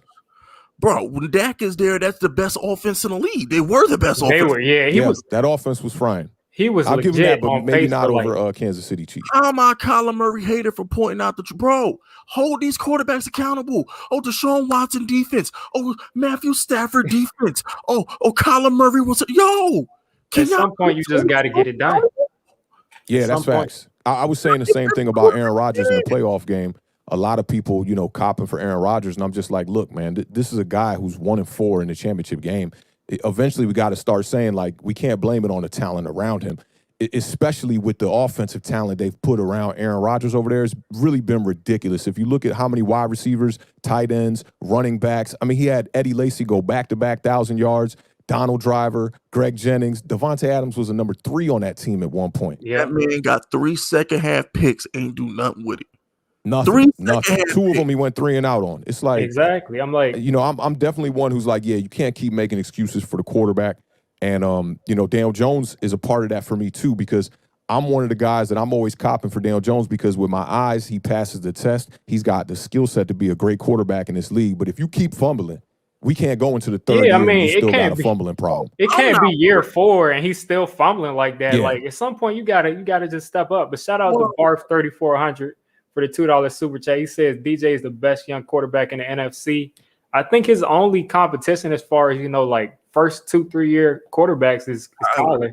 All the quarterback talent as far as young talent is pretty much in the AFC right now, even with Trevor Lawrence coming in. Well, my thing is I'm not worried about. I'm more worried about. Okay, here's the thing. How do I say this? Because I don't want to mess my words up. Year 2, Daniel Jones gets a pass for the 4 games that he should have won us. Year 3, Daniel Jones, I don't give a damn if it's me, Authentic, and Diggy a wide receiver. Year 3, Daniel Jones better close that game versus Dallas in week 6. Year 3, Daniel Jones got to beat the Bears. He got to beat the Rams. Exactly. He got to finish the game versus the Bucks. Mm-hmm. Year 3, Daniel Jones got to win at least half those games. At least. Yeah. So I don't care what the weapons are. So that's the only issue I had with Daniel Jones last year was simply put that he could have won the Dallas game. He could have won the Bears game. Could have won the Rams game. Fact. That was my issue with him. So y'all are like, dang, Fisk, you never hold Daniel Jones accountable. I've been said that we really should have won 4 more games. Yeah, and he could have won the Bucks game. If he didn't throw those 2 interceptions, he could have won that. So and don't forget Philly. That game was Evan Ingram's drop and then the collapse by the defense. 2 touchdowns in the last 5 minutes. It's just like, what's going on here? Yeah, but if Evan Ingram catches that ball, they don't. The game's over. Yeah, that's a nil out. Facts. And I don't think it was an easy catch. I'll keep 100. He's dropped some easy ones this year, but that one reminded me of the one that Gronkowski just dropped in the playoffs, like off the fingertips. Yeah, but that's your job though. That's your job. You get paid big bucks. You gotta make that catch. Yeah. Job. Yeah. All right, shout out to DJ Smooth for the $2 super chat. I just feel that DJ ain't all of that. To be honest, he's mid. I mean, right now, if he's mid, I mean, that's middle of the league, and he's in his second year. So now y'all white shaming him. That's all. Because a lot of black quarterback had Daniel Jones' athletic ability and his ability to throw the ball downfield. He'd get every pass in the world. Y'all white shaming him because if Daniel we white shaming him. I like that. if Daniel Jones was black, people would be like, "Yo, this dude can run." First of all, if he was black, they'd be like, "Let him run more." And then the dude can throw the ball down the field with the best of them. He has every tool you want a quarterback to have. There's nothing he doesn't have. Yeah, that's real. The one little aspect of his game I think they could improve is get a little strength when he's throwing the short routes outside the hash marks. You know, when you see him throw the 10-yard out route, it's a little lofty. But, yeah, Daniel Jones, I mean, he checks almost all the boxes. I just want a little bit more swag. You know, I know you talked about Eli Manning not having the swag in the press conference and stuff like that. But, like, when it came to being on the field, like, just go back, look at that game, Eli, in the playoffs against the 49ers. Taking massive punishment. I mean, getting straight cracked and just making all the throws and getting right back up. Yep. No hesitation. Whereas Daniel Jones, I just see a little bit of timidness. Even in the gameplay, I feel like a lot of ball patting, you know, not confident in just throwing the strikes. But with the wide receiver, that will help. And I think the only scapegoat Giants fans going to have next year, if Daniel Jones and this offense repeats what they did this year, and you get, you know, a 30th, 31st ranked offense, and you're only putting up 17 points a game, stuff like that. The only pass is going to be Jason Garrett. I want to comment on Authentic real quick. I understand what Authentic is saying because I said those same things about Eli. But at the end of the day, Eli got us rings. But the thing is, Authentic, you got to understand, he's got that Peyton Manning robotic weird swagger. He reminds me so much of Peyton. I remember when I watched his Duke highlights, I was like, I called him Peyton Manning with legs because when I saw the highlights, I was like, oh, he looks like Peyton Manning at the line of scrimmage. Look at the way he stands in the shotgun. Go to the highlights. Just remind me of Peyton Manning. But the thing with Danny is, you never forget his first game down 18, right? Remember when Sterling Shepard and Golden Tate, Evan Ingram, they all came out and said Daniel Jones came into the huddle in the third quarter, cursed us all out, said, we not about to lose this mother effing game. Y'all better do y'all effing job. I was like, okay. He's got it in him. He just has to stop worrying about the perfect franchise boy. Just self. I think, and that sounds like something Peyton would say, to be honest with you. Yeah, because Peyton Manning ran like a T-Rex. You ever watch Peyton Manning run and his arms all close to his chest and everything with the long neck and everything? I'm like, yo, come on, man. It's not like Peyton Manning had the swagger like Baker Mayfield, even Tom Brady. Peyton Manning had the swagger of like a Dan Marino. You know, it was robotic, but it was like assembly line robotic. It was like there's nothing going to go wrong on this assembly line. Like he gets to the line, he starts saying Omaha, you like, oh man, that defense about to be in trouble right now. I'm telling you, that's probably my favorite quarterback I ever got to watch. It really me too. Love Peyton Manning. And Mike Vick. I got to throw Mike Vick in that bundle because I feel like if they could have molded Mike Vick the proper way, we probably would have never seen a quarterback that good. No. I mean, I'm gonna disagree with you on that one. If he got drafted by Andy Reid, he probably would have been the GOAT. Andy Reid taught that boy how to throw. Remember, you saw that. Yeah. But even in Atlanta, Mike Vick was slinging the football. The problem was he kind of had the same thing that Lamar Jackson going through right now, I feel like, where it's like the awareness of what's happening in the pocket and within the game is a little bit slow, but he rely on his athletic ability to get him out of situations like a little cat. You know what I'm saying? And he'd be able to make a mistake, but turn it into a play, you know, true playmaker style.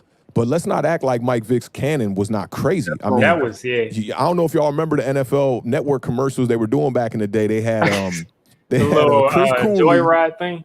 Not that one. That was a good one too, though, where it was like the Mike Vick experience. The joint I'm talking about, it was like they had Cooley and they had Santonio Holmes, right? And they would just do like a catch and just say something. And they had Mike Vick midfield throwing the football into the stands. Yep. You know what I'm saying? Like straight from the center of the field. The boy had a cannon. Yeah, he had an arm. I just think offensive coordinators didn't really know how to utilize him properly because when I go back and look at his stats, I'm like, man, he really wasn't putting up a lot of passing yards, you know? And it kind of reminds me of this too. It's like, for me, I got to watch Jerry Rice, not come into the league, but I got to watch Jerry Rice as a kid. And I remember how he was lighting it up. But I remember when Randy Moss first came in the league too, there was no wide receiver with my eyes that was killing it like Randy Moss. And same thing goes for Mike Vick. But then when I go back and I check the stats, I'm looking at Justin Jefferson break Randy Moss' total yardage record this year with not getting that many more catches. I'm like, how did that happen? And I don't know what it is. It just seemed like Randy Moss, don't forget the nickname was the Freak.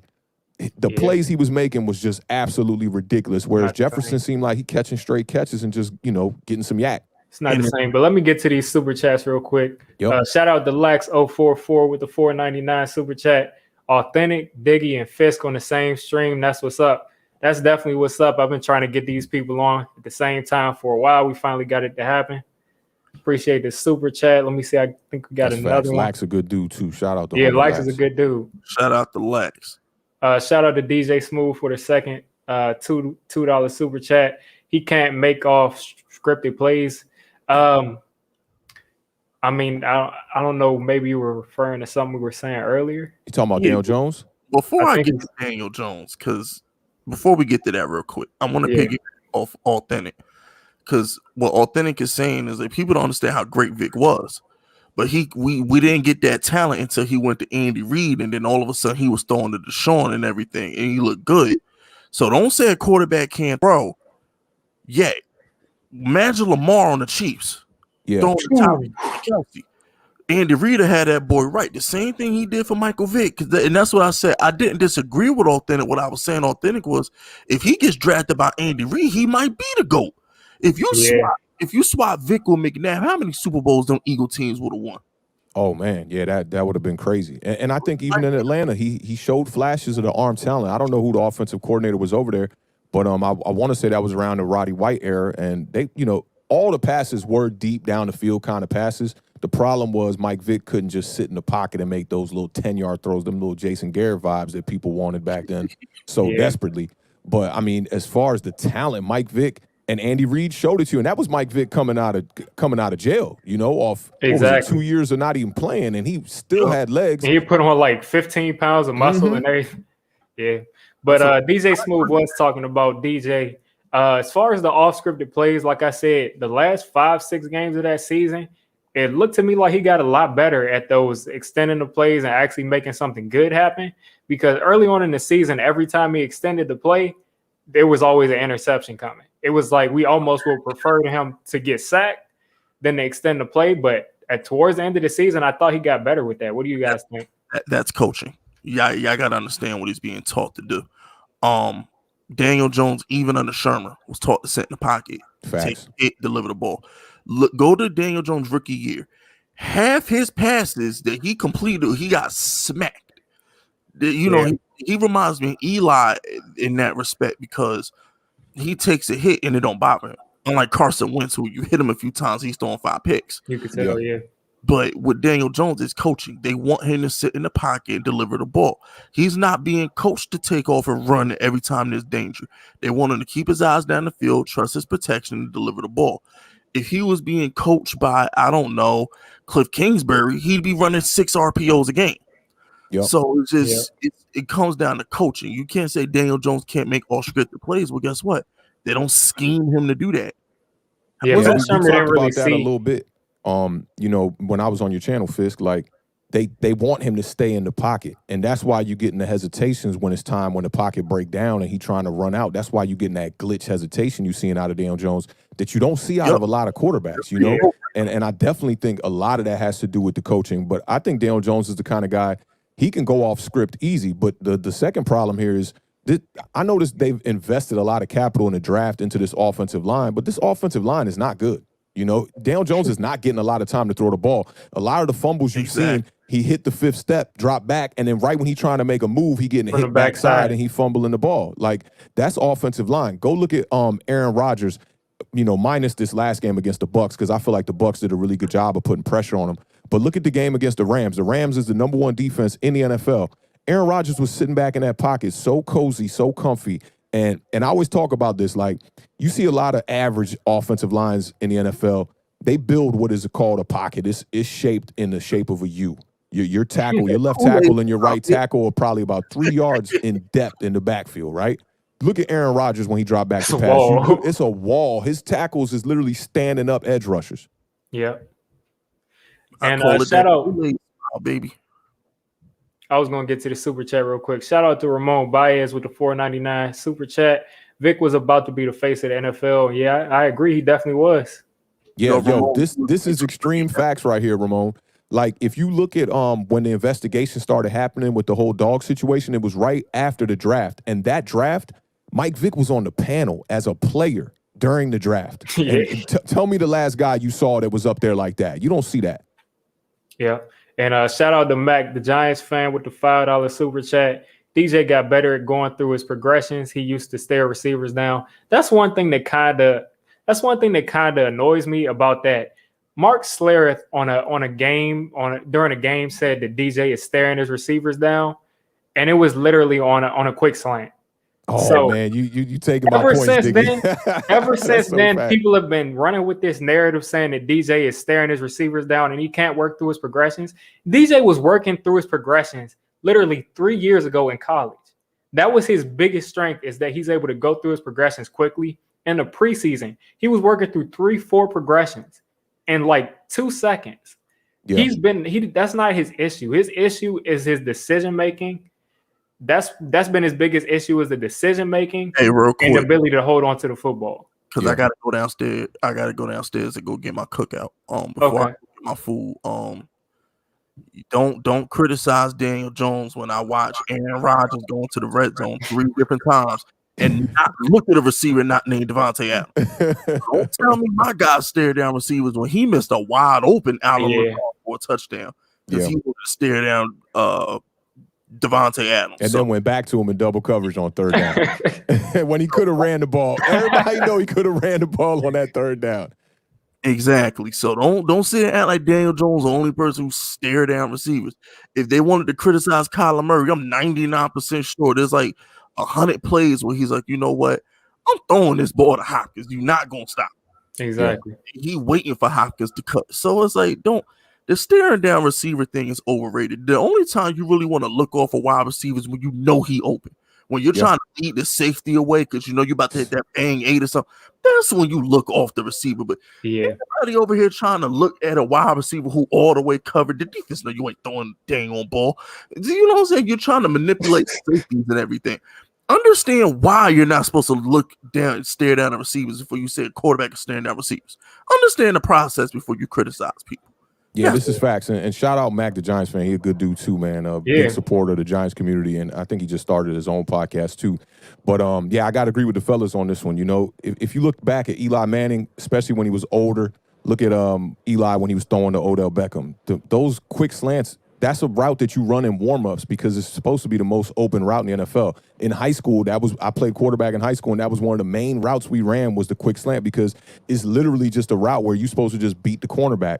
And I always talk about Darius Slayton when I talk about the quick slant, because Darius Slayton is he's a one style kind of wide receiver. He can just run streaks and post routes, and that's it. Yeah. Every time you saw him run the quick slant this year, people looking at it's almost an interception. It's definitely a trap for the quarterback and Daniel Jones, man, because you're not supposed to look off safeties when you're throwing these short routes that just should be open, or you should be able to get the one step, kind of like what Sterling Shepard was talking about in the interview where he said, there was that graphic that came out about separation of wide receivers for the New York Giants, and everything was within 2 yards. He's like, well, in my NFL, in the league that I play in, 2 yards of separation is more than enough, especially on man routes like that. So you can't expect Daniel Jones to be like looking down, looking off other options first before he goes to short routes. And I think Fisk hit it right on point by saying, like, the only time you really want to do that is when you're trying to look off a safety, and that's when you got a safety high. Even in cover 2, you're not really looking off the safety unless you're looking off, a fade route to throw it to a seam route, which Jason Garrett fails to do in this system.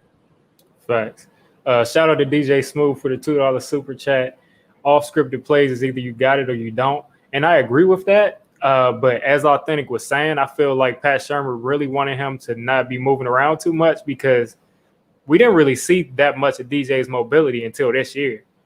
And it seems like he just got more comfortable in the offense, because I saw him being able to do that in the last part of the season. And then he just sent another one. DJ Smooth with another $2 super chat, throwing on the run like elite quarterbacks. I don't think DJ has any issues as far as functional quarterback play. I think he's accurate. He had a couple of games this year where I was surprised he missed some plays, but if you look at his entire career, I think he's been very accurate overall. It's just mental. What do you think? Yeah, I agree with you on that. I think a lot of it is mental. It'd be nice to see him with a little more zip, on some of the passes when he's outside of the pocket, especially.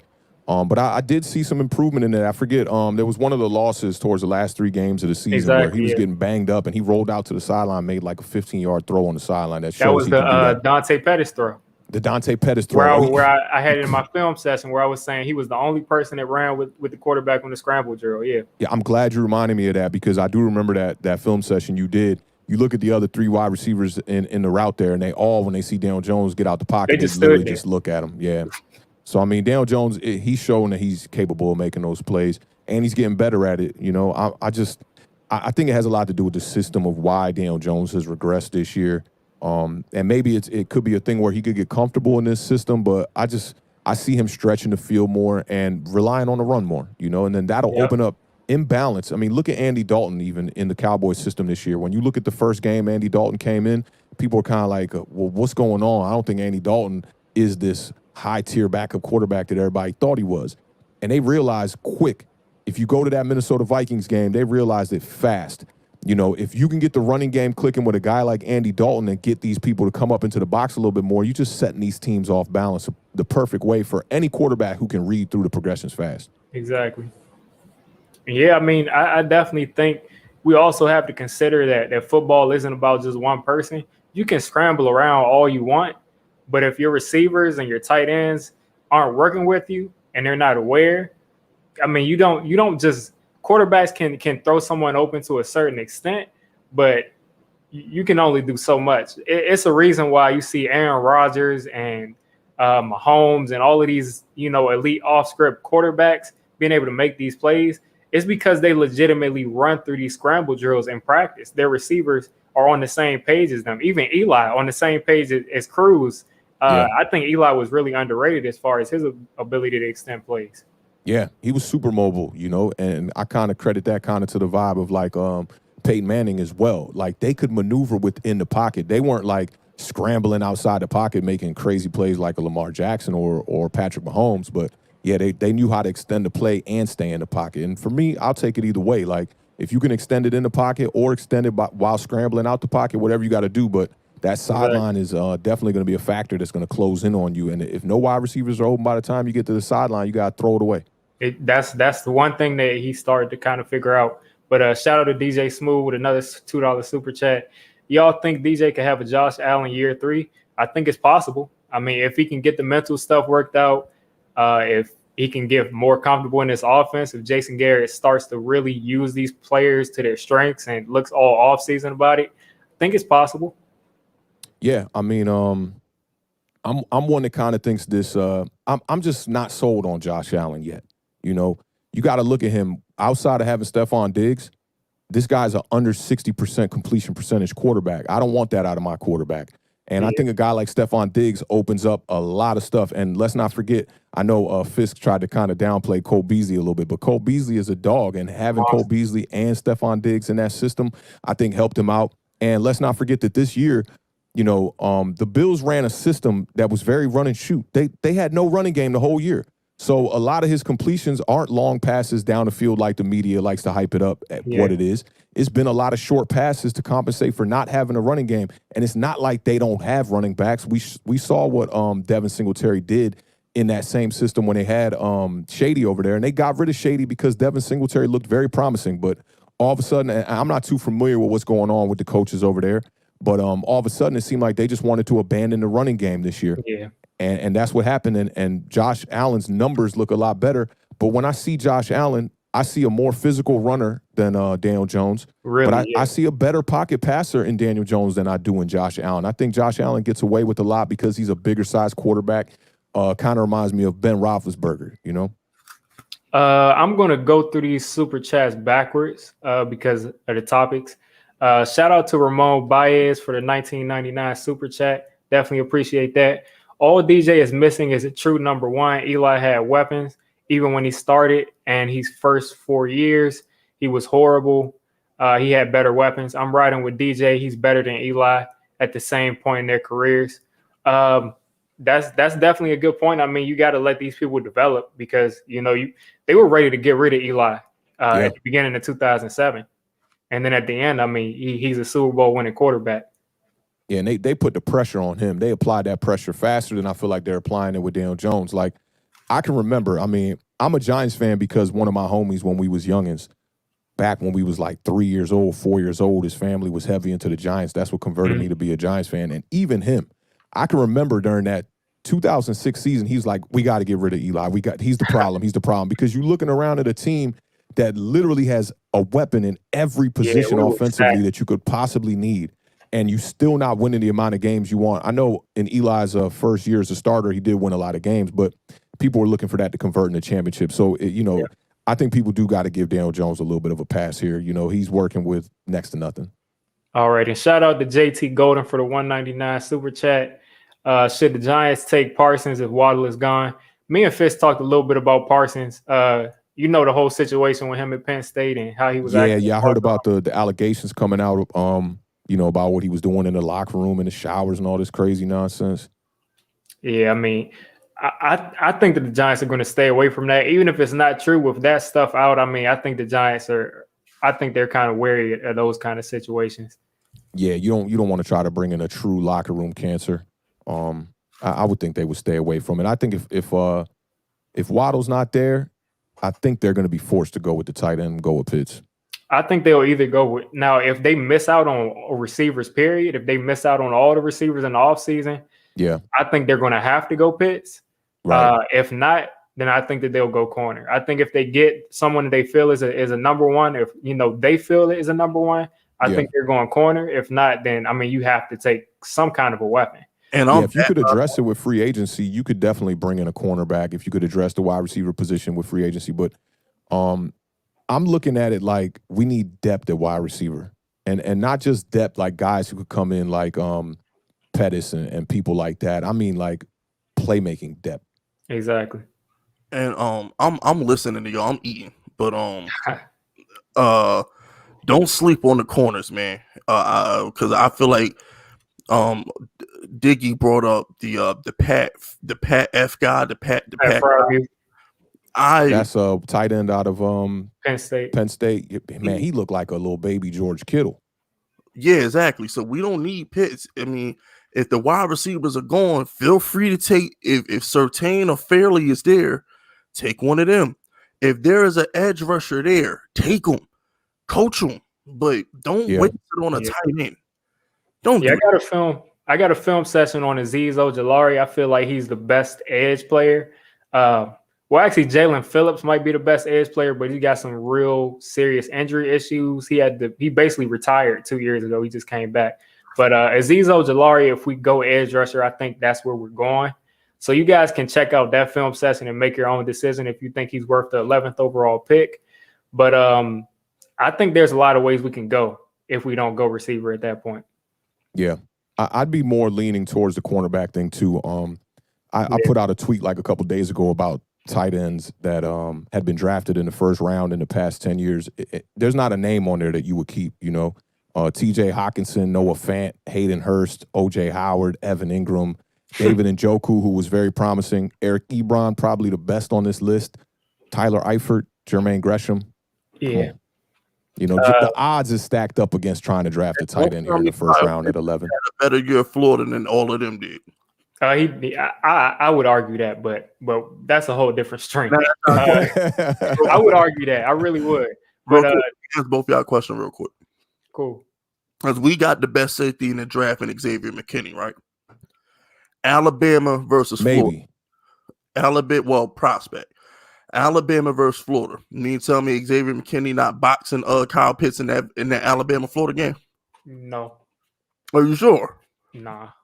I mean, I'm telling you, Kyle Pitts is a different breed, man. Yeah. He really is. How many points Florida put on Alabama?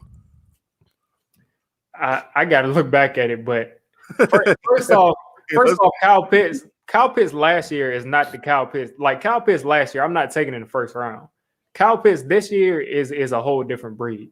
Nah, but the point I was trying to make is when he gets around these NFL players and everybody is big, fast, and athletic, like the Isaiah Simmonsons, Xavier McKinney's, Buda Bakers, the safeties that's gonna guard him in the NFL, most of them could probably play corner if you wanted them to. It's not gonna be that easy. And just because you 6'6" don't mean you're gonna be nice. I mean, they really don't. True. The build does look promising. I mean, 6'6" at tight end looks like you're getting rebounds. You know, it's that basketball player you want. But the thing is, too, J.C. Horn is a top 15 type pick. Yeah. Kyle Pitts was matched up against J.C. Horn most of that game, and he ate. But I want to move on.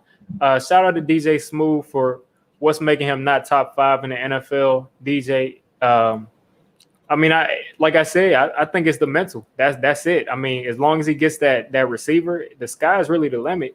And I mean, if we're right or wrong, we're going to see at the end of this season. But I think he has a real good shot to, if he can get this number 1 receiver and get a little bit better with the mental aspect. And remember, they don't want Daniel Jones to be top 5. Get him in the judge want to run that ball 35 times a game. All I want from Daniel Jones is be efficient. When we need him in the fourth quarter, make the plays. 3rd and 5, make the plays. I don't need Daniel Jones to put up Mahomes numbers. Just be Tony Romo in 2014. Just make the plays that matter. We can run the ball. I feel, well, you know what? Damn, that damn authentic got me thinking my whole perspective.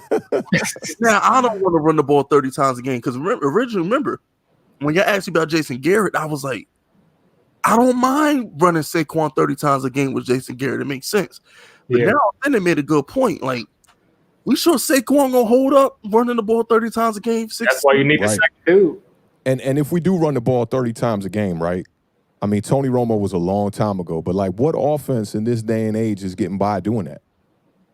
Maybe the 49ers. Only the Titans. Other than the Titans, I don't really see a quarter. And the 49ers did it by committee a little bit. I know Raheem Mostert was the lead back, but they had other guys over there. Matt Breida was over there, and he was putting up some good numbers. And I forget they had another running back on their Super Bowl run last year as well too. You know, and that I think that you want that as a backbone for your team because you can torch teams in the playoffs when it get cold and you can run the ball. If you can still pass, it's a great formula to be able to beat teams. You know, I even thought that's what helped the Browns win their first-round matchup because, everybody knew they were going to run the ball. They get that big lead on Pittsburgh, and what happened? Pittsburgh was like, we're going to blitz y'all every down. You're not going to run this clock out in the second half. It forced Baker Mayfield to throw the ball, and he did a good job of it when the box was stacked up like that. That's the kind of situations I want to see for Daniel Jones. It's like when we pass, he has to pass. But not for nothing, bro. A.J. Brown is a demon. Jonnu Smith is pretty good. So it's not like you could just focus on Derrick Henry and say, yo, we're going to stop Derrick Henry. Nah, leave A.J. Brown one-on-one if you want to. Yeah. So, you know. A.J. Brown is a beast, straight up. Jonnu Smith, I think, kind of started off the year a little hotter than the caliber of player that he really is. You saw in the last 6 games and into the playoffs, he was super quiet.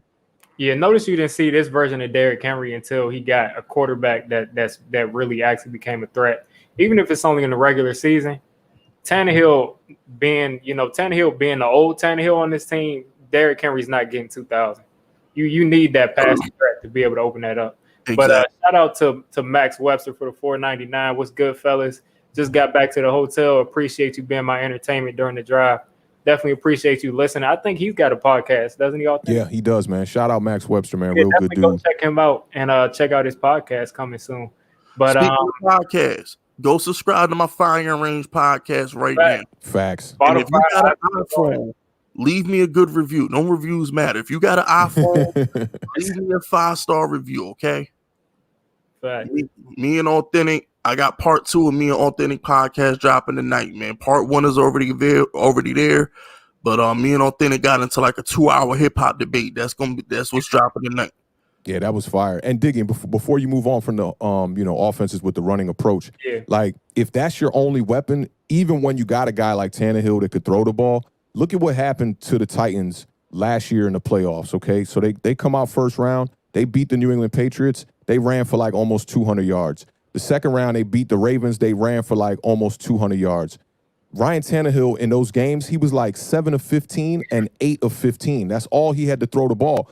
And when they got to that championship game against the Chiefs, that the Chiefs were able to stop them. And I think Derrick Henry only rushed for like 66 yards in that game. So it's like durability kicks in, like I was saying from the beginning, right? If you got just one running back that can do that, it's not going to last that long. You need a 2 running back committee to be able to do that. And then when that goes wrong, you need to have the quarterback and the wide receiver set to be able to pass the ball. Exactly. Got to have a complimentary football. Shout out to DJ Smooth for the $2 super chat. It's a passing league in 2021. I mean, it's definitely a passing league, which is why we pretty much highlighted that you can't really so much of a passing league that you can't even really have an effective running game unless you have the pass. I think it's kind of changed from run to set up the pass to pass to set up the run these days. Yeah. But remember, I've been said that because remember I told y'all. Yeah, he did. I said it in the video. I don't know where I said it, but I was like, listen, y'all got to understand. We killed Saquon when we got rid of Odell. Now, name one passing attack in the entire NFL, name one rushing attack in the entire NFL besides the Ravens who do not have a number 1 receiver. There ain't one. There's not. And say what you want about the Ravens, nobody's even Hollywood Brown over the top by himself. And I say there's not one. I'm including the Texans. You know, I just don't think that that's a bona fide number 1 over there. It's not a guy. I feel like Deshaun Watson's not like 3rd and 8, man. I can go to Cooks anytime. I'll meet you halfway. And Yeah. you're not leaving Brandon Cooks alone on the island. So one way or the other, both safeties is going to be dropped back. Facts. I'll meet you halfway. They got a 1A, 1B situation for sure, though. Yeah. I'll put it to you this way. I wish if Darius Slayton was Brandon Cooks, we would have won 5 more games. Oh, man, 100%. Yeah. They're not even in the same atmosphere. Not even. Yeah. But shout out to Lucas for the $5 super chat. You guys talked about thunder and lightning and going to that type of scheme. Who can be the compliment for Saquon? So we got Mark Ingram as a free agent. Wayne Gallman, we have the opportunity to bring him back. And then there's a lot of running backs I like in the mid rounds to bring in too. Man, if they don't go get some 6'4" fat dude like Green Bay did, go to some D2. Look, it's a running back. We don't need you to be no D1 guy. Just go to some D2 school, get you some 6'4", 250 dude like AJ Dillon or Derrick Henry, and say running full forward. That's it. Run full forward. Saquon go do everything else. We literally need you on like short yardage downs, milking the clock. Other than that, Saquon gonna do everything. Yep. Yeah. It wouldn't hurt if he could catch the ball too, so you could keep that as a threat. You know, when he comes in the game, you know that the screen could be a threat, short passing routes, little swing routes. But yeah, I mean, it could literally be anybody who's just tough. You know, I like Wayne Gallman to be that guy. I'll keep it 100. I think Gallman could be that guy. People were talking about Gallman going out here getting money and stuff like that. Gallman is not a number 1 running back in this league. We saw them fumbles versus Dallas. We ain't forget them. Yeah, well, I'll give him a little benefit of the doubt. It was raining, and that's normally not like him. Yeah, this year, you know, early on in his career, he did have that fumbling problem though. I'll say one thing. I wouldn't be mad about Gallman. I mean, Gallman, he carried this team. He carried this team at some point. So for him to be your second back, I mean I like that. But DJ Smooth says with the $2 super chat, what's the key to beat the Kansas City Chiefs these days? I think first off, you need to get them on a bad day. It's just first off, you got to get them on a bad day. Yeah. Second of all, you need a quarterback that's able to get into a shootout. And then you just need to be able to Mahomes, as they say about Jay Cutler, as they say about Brett Favre, he's going to throw you a couple of them right in your gut a couple of times a game. He's just going to throw you the ball a couple of times. You got to have a defense that's going to be able to catch the ball and, you know, capitalize on those turnovers. If you don't capitalize on the mistakes that, I mean, he makes pretty much almost every game, you don't have any shot of beating them. And you have to make sure they don't get the run game going. There's only one way to beat the Chiefs. All right, there's only one way to beat the Chiefs. And this is why I thought the Steelers are going to go to the Super Bowl. The only way to beat Mahomes, put him on his ass. Period. You're not going to outscore him. You're not going to outscore him. Look, the Giants gave y'all the blueprint. You want to shut down these immortal offenses? You got to hit them. TJ Watt, Bud Dupree, they could have hit them. You got to hit these quarterbacks. You're not going to outscore Mahomes. It's not happening. Yeah, that's real. I definitely think you got to get pressure on the quarterback. And second, what wouldn't hurt, I think the Browns kind of showed you a little bit of this, is if you can get your running game clicking on the offensive side of the ball, you limit the Chiefs to the amount of possessions they get. But what ended up happening with the Browns is first half, they only had 3 possessions in the first half of that game. I want to say it was like field goal, punt, and another turnover or something like that. But, yeah, you definitely got to get the running game clicking, try to sustain drives so you keep Patrick Mahomes on the sidelines. And that was a part of the winning formula with the Giants when we was going up against Tom Brady as well. Yeah, the pass rush was getting there, but our running game was kicking in too. Eli is the worst quarterback you could have, though, because Eli showed his worth when Jimmy G overthrew that ball. Because at the end of the day, they did have them dudes down by 10. That was the best D. That was the best pass rush and the best run game in the playoffs. Yeah. So everybody in the chat is like, you got to run the ball. You got to control the clock. No. You got to have a quarterback that can make those plays. Yeah, you can run the ball. You can play defense, but at the end of the day, the quarterback got to close the deal. So I think that was the problem with Baker Mayfield is like he's not really the guy who's going to close the deal. You know, I mean, they got the running game in place, but it kind of go back to what I was saying too about like the layers of your offense. Like when one thing don't work, what do? You know, when I talked about the Packers going into this game on championship weekend, I was like, my number one question for them is when the Bucs stop y'all run, what y'all gonna do? We can't just keep chucking it with Aaron Rodgers all day. They're going to sit back and play that over the top perfectly, and that's what ended up happening. They got 3 turnovers, pretty much led in every statistical category. They won time of possession by like 13 minutes and still end up losing the game. Exactly. And I think, too, I'm usually not someone who puts everything in the analytics, but I wouldn't even kick a field goal against the Chiefs. I mean, in certain times where you would, but if you're in the red zone and it's like 4th and 3, 4th and 4, you go for it every time because like they score so quick and they like I think I was watching I'm pretty sure this is the Chiefs game and it seems like who did the Chiefs end up beating last week? I can't remember for some reason. Oh, the Bills. You said the Bills. The Bills. Yeah, it was like once the Bills were in the red zone and they didn't go for it on like 4th and 3, 4th and 4, as soon as they didn't get that touchdown and they kicked the field goal, it was like the game was over. It was like completely demoralized at that point. Yeah, like, you're right about that. And playoff football is a different kind of beast. Sometimes you got to completely change your game plan up. You know, I know in a regular season game, you could be conservative and you know, you might not come out with the W. For a while there, I thought that Philadelphia's tie against the Cincinnati Bengals, I thought that was going to be what was going to win them the division. I looked at it as a conservative play that might, in the long run, work out for them.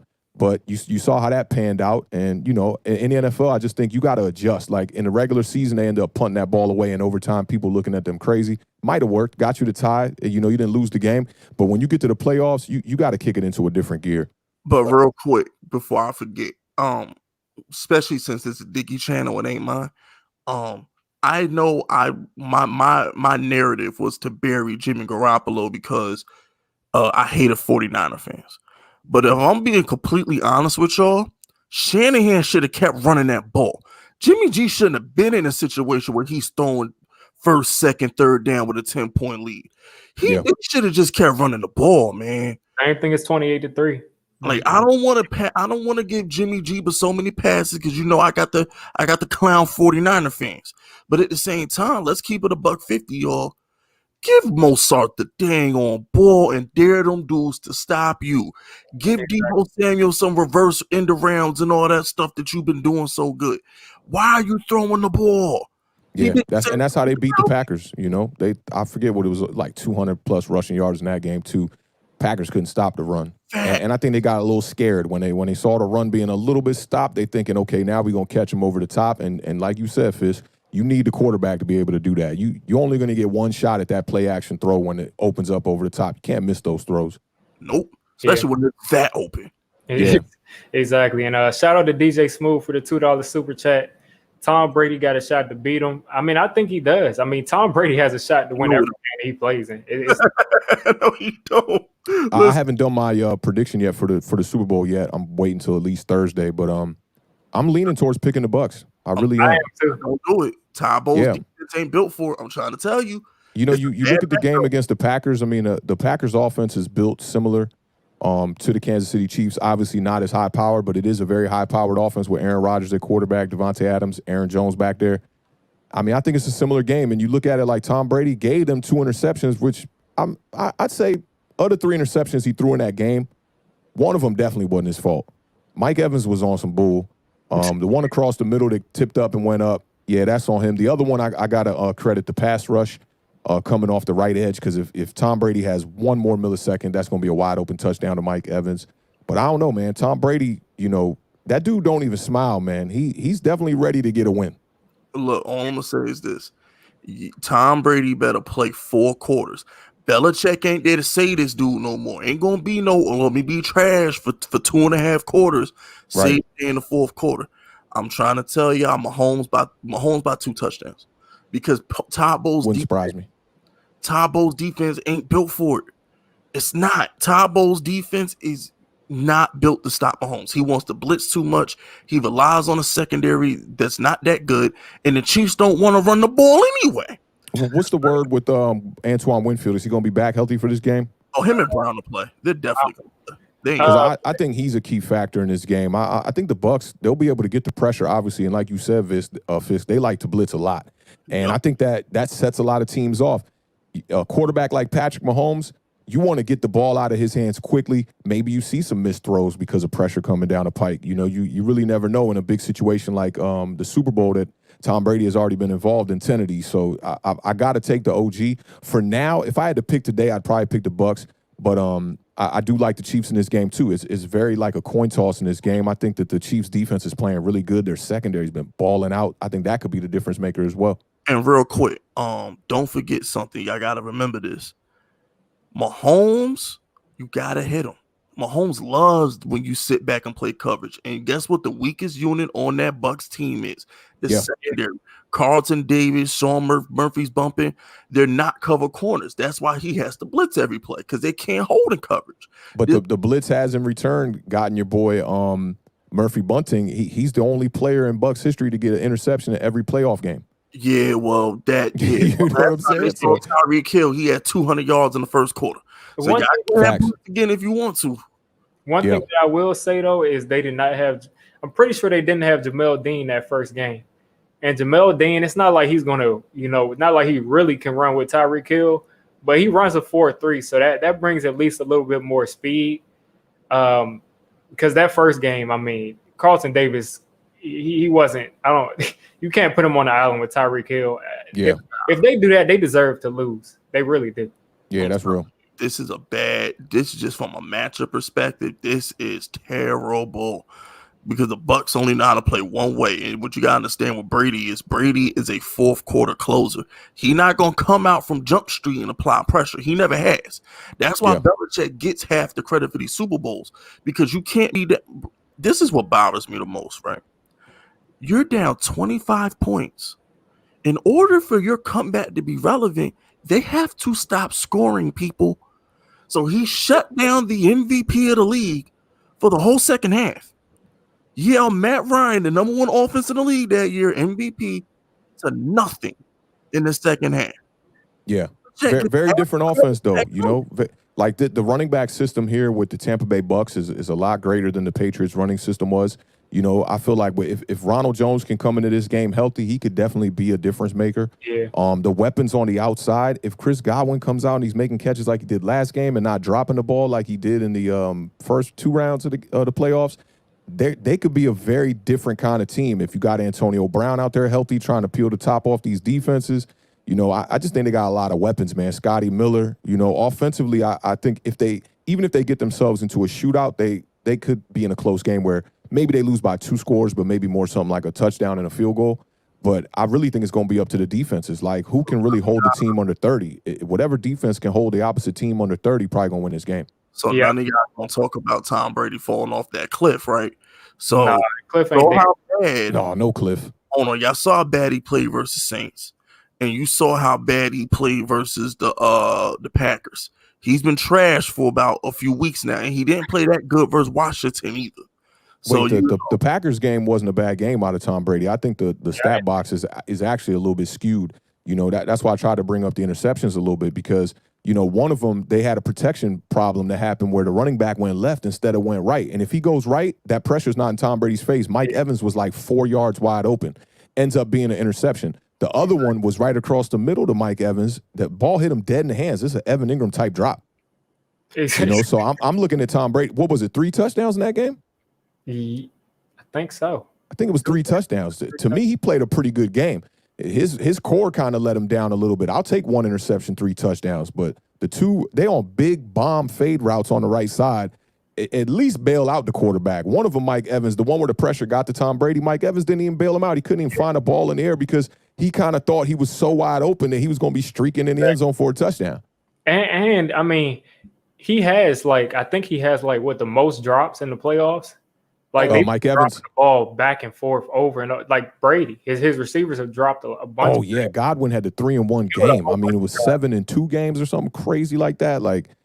I think they're going to be ready to show up. And the thing about the Bucs, Fisk was saying they can't win multiple ways. I think they can, because when Tom Brady got a pass, they could beat you like that. But if they need to rely on the running game when things aren't clicking, I think the Saints game was one that was like that, where you could just rely on these running backs straightforward. Yeah, Tom Brady. I'll take Tom Brady at the helm any day over just about any quarterback right now, except probably Patrick Mahomes.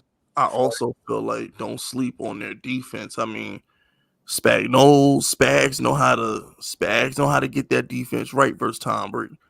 Tyrann Mathieu, Chris Jones. He's done this before for sure. Defense. And I just think Tom Brady, the Belichick. All right, I believe in karma. This is not an analysis. It's just me giving you my personal opinion. The Belichick "I miss you" moment is going to happen in that Super Bowl. You know why? Belichick's the only coach in the league that bothers Mahomes. He shut Mahomes out for an entire half in the AFC title game of 2 years ago. Yeah, it's gonna come a point in time where he's gonna say, "Oh shit, where the hell is Belichick to control this guy? Because I just need you to get me to the fourth quarter. All Brady wants you to do is get him to the fourth quarter so he can do his magic." I don't think Mahomes gonna let that happen. I don't think Todd Bowles and Bruce Arians are good enough to play that chess game like Belichick does to get that defense to hold Mahomes to the fourth quarter. I don't think he's gonna have that. Brady's gonna go out there pressing in the Super Bowl because he know who his opponent is, and the more Brady presses and Bruce Arians' offense, the more mistake he's gonna make. He's not throwing crossing routes to Edelman. He's not throwing wheel routes out the backfield to James White. Right. When he presses in this offense is going to look a lot like the Green Bay game where he's throwing 30-yard interceptions. And Mahomes ain't going 3 and out when he get that ball back. Yeah, I just got too much faith in Brady to say that he just, loses his team the game. I think the way that the Chiefs can win this game is just simply by just putting up, too many points for them to keep up with. But I just can't see it. I can never see Brady losing by more than a score. In a Super Bowl, I just can't see it. Yeah, that's going to be tough. And to Fisk talking about the Saints game being a bad game, it's funny to me because if Daniel Jones has this game, we look at it as a pretty good game. He was 18-33 for 199 yards, 2 touchdowns, no interceptions. And his wide receiving core just didn't help him out this game. I had to kind of jog my memory. This is the game where Cameron Brate had all those third down conversions with the 4 catches for 50 yards. But Mike Evans was shut down in that game. 1 catch for 3 yards. Antonio Brown had 1 catch for 10 yards. Rob Gronkowski and Scotty Miller, 1 catch. Chris Godwin had 4 catches, but I think that's the game he had the 3 drops in as well. Yeah. And I think 2 of them was on third down. Tom Brady still got it. I mean, I look at throws last week, man. The zip on his passes up the middle, I'm like, that's not a 43-year-old. He still got it. But the thing is, Patrick Mahomes is definitely a unicorn at quarterback. I don't put no other quarterbacks in the class of Patrick Mahomes in the NFL. Not none of them. I don't care. People be trying to put Josh Allen in that kind of stratosphere. I'm not doing that. He's not there yet. Patrick Mahomes has been in the league, and every year he's been in the league, he's proven that he's a baller. He's putting up high touchdown numbers. Dude's not even that fast, but somehow manages to be mobile coming out of the pocket. Just a quick reader. There's just not a quarterback like Patrick Mahomes. So that's what makes it so difficult for me picking my winner in this Super Bowl, because we're going up against Tom Brady, who, the only guy I know that could really beat Tom Brady is Eli Manning, maybe Nick Foles, but Nick Foles can't get there no more. But maybe Patrick Mahomes, is a change or a turn of the tide here. But it's going to be a hard pick for me. But I don't see it being a 2-score game. Yeah, you see Robert Saleh say, when you see Mahomes limping around like an old man, don't pay attention to it because that's not his real speed. But I know Fisk was about to say something. Now, what I would say is all this game is the Buffalo Bill game in a different jersey. Brady will put up a fight for the first quarter, and then after that, Mahomes will break away, and it'll come down to the Chiefs. It'll come down to Spagnuolo's defense holding off Brady and Mahomes making those fourth quarter plays to make sure Brady can't come so close. Mahomes, at some point on Sunday, I promise you Mahomes will be up by 2 touchdowns. At some point on Sunday, Mahomes will have a 2 to 3 touchdown lead on the Bucs at some point on Sunday. And that might happen, but that doesn't mean that it's going to end like that. Right. And I don't think this game will be nothing like the Bills game. The Bills, their problem was I don't even think they ran the ball until the second half. You got this Bucs team is built around the run. Even though they got great people and speed out there on the wide receiver position, it's really built around the run. That's why they brought in all these running backs. And, I just think they're going to be able to come out. If they can start this by utilizing the run early, don't give the Bucs that 9-point lead that the Chiefs gave the Bills. That might be a recipe for L for them. Yeah. We said the same thing about the 49ers. We said the same thing with Tennessee. They had their 2 touchdown lead in the title game last year. But those just aren't offenses that are built like this Bucs offense. Now let me ask you this. Fisk. Outside of the Chiefs, right? Who are the most powerful offenses for you in the NFL right now? Just top 5 right now. Obviously Green Bay. Don't sleep on Tennessee. I wouldn't put them there. Oh, not Tennessee. Go look at the numbers. The boy, Tannehill, in normal seasons, Tannehill has an MVP year this year. Go look at Tannehill numbers. Don't sleep. Oh, his numbers was crazy. I think it was like 40 touchdowns or like 30, maybe it was like 38 touchdowns, 7 interceptions or something. Josh Allen, of course. The Ravens, the last 6 weeks of the season when Lamar Jackson came back, got his mind right. They was powerful. The Bucs, of course, Brady threw like a gazillion touchdowns. That's what I was waiting on. Yeah. But the thing is, the difference between the what you gotta understand is when the Bucs played good teams, they were nowhere to be found. Yeah, regular season wise, yeah. That was their reasoning for them going into the Saints and losing that game too. I don't put the Ravens offense higher than the Bucs offense. I don't put the Titans up there because Titans got a great running game, but once you figure out how to stop the running back, they really don't know what to do. They got A.J. Brown over there, who he's a good wide receiver, but they need to pair him with another guy to have kind of that 1A, 1B situation we were talking about. But I wouldn't put Tennessee over the Bucs. I would put the Browns offense over the Tennessee Titans offense. Nah, I'm not sold on the Browns because if it ain't play action, he can't complete it. No play action. I'm not sold. Yeah, when you got those kind of running backs, though. But Drew Brees wasn't healthy this year, so it's like that was a problem for sure. And no Michael Thomas, consistently throughout the year too. Kamara missed time. The Saints were just backed up. But like Kamara, COVID, he missed some time, right? What he missed, like one or 2 games. But the whole point I'm trying to get to y'all is just when a game like this is gonna come down to how long can Brady keep up with Mahomes. And there's going to be a point in time where he's down by 2 touchdowns. And Andy Reid ain't going to run that clock out. He going to keep putting on points. Yeah. That's the difference. So this isn't a situation where he's got Belichick defense to save his tail. Once they start scoring points on Todd Bowles, and all Todd Bowles know how to do is play one way, which is send them dogs in him, and they leaving Tyreek Hill one-on-one and Travis Kelce one-on-one, Sammy Watkins is going to be healthy for the Super Bowl. Come on, man. Yeah, that's another X factor. And then another X factor on the other side will be probably Antonio Brown coming back. But shout out to DJ Smooth with the $2 super chat. What's the key for the Giants to have a high offense? It all goes back to DJ and Jason Garrett, how they can mesh together as a quarterback and offensive coordinator. And then it goes back to if Saquon can stay healthy. If Saquon can give us 14, 15 games, it's 17 games next year. So if he can give us, maybe he misses 1 or 2 games or no games, but the Giants makes the offense that much better every single week because we're going to get a splash play at least once a game from him. But DJ, you got to understand, the Giants don't want to have a high-powered offense. They want to, even though Authentic has converted me to Saquon needs to be Kamara, they got him and drafted that fool to run the ball 30 times a game. You don't take a running back second, he can't run the ball 30 times a game. So what I'm trying to explain is we're never going to have that high-powered offense because we want to run the ball a lot. and then establish play action and then take our shots when we need to. We're not trying to go out there and put up 40 points. We want to win our games 24-17. We ain't trying to be the Chiefs that win our games 37-28. Yeah. Not saying that we can't if we applied ourselves, but Jason Garrett's offense is built to run the ball and control the clock.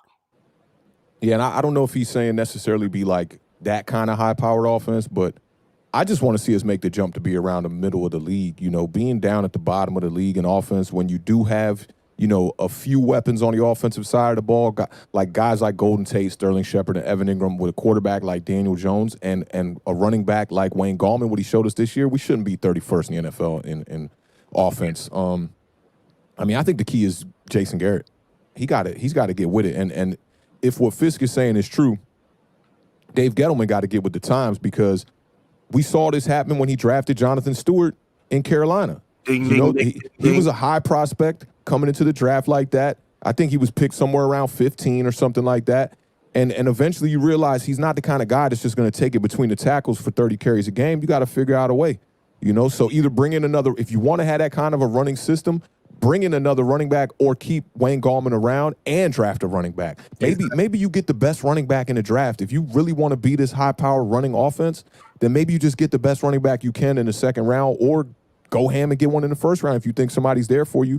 But I don't know. For me, I look at Daniel Jones. When I saw his tape coming out of Duke, most of his throws to me seemed like they were on the outsides. He seemed like a guy that could stretch the field. He didn't seem like the kind of guy who's going to be checking down.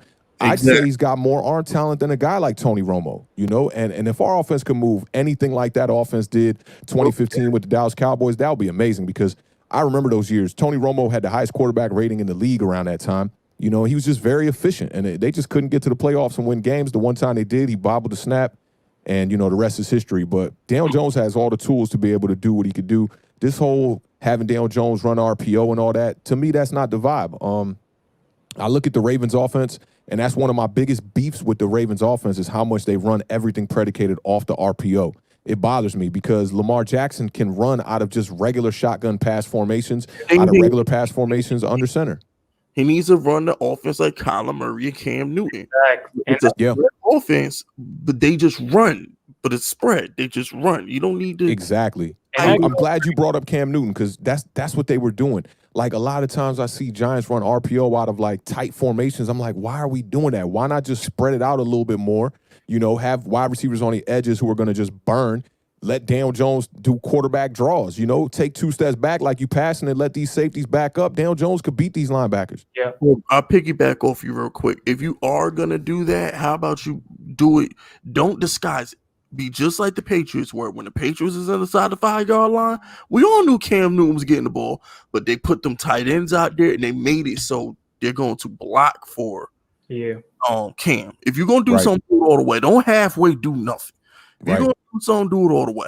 That goes back to the coaching. I think this was Fisk I heard say in a stream or in a video. Bringing DeAndre Hopkins to the Cardinals, it helped Kyler in the passing game, but it also helped him in the run game, because you have somebody who's a threat down the field, so they're not as focused on what's going on in the box as much. You know, if you give Daniel Jones, you think they're telling Kyler not to run? Like, anytime he has the thought in his mind, Cliff Kingsbury probably tells him, if you even think about running, just take off. That's why there's no hesitation. That's why he's so effective doing it. With DJ, they're saying, you know, only run if you have to. This is, you know, if we want you to run, we'll call a run play. But if we bring in somebody who is that deep threat, that's going to spread everything out, that's going to have, you know, the defense 30 yards downfield because they have to roll coverage over there, that opens up the field for DJ. It opens up the field for Saquon. It opens up the field for Evan Ingram not to have so much pressure. To where I'm glad you brought up the tight end too, because a lot of people want to question why Travis Kelce's always wide open. Evan Ingram don't even get those kind of opportunities. Like, wide open for Evan Ingram is a yard or two of separation for us, which, that is wide open.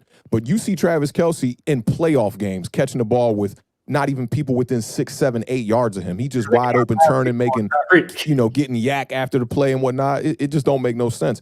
And to a fan like me, I mean, I'll never tell nobody I'm no GM. Don't listen to my moves. I ain't one of them dudes, right? I'll just tell it to you like I see it from my perspective.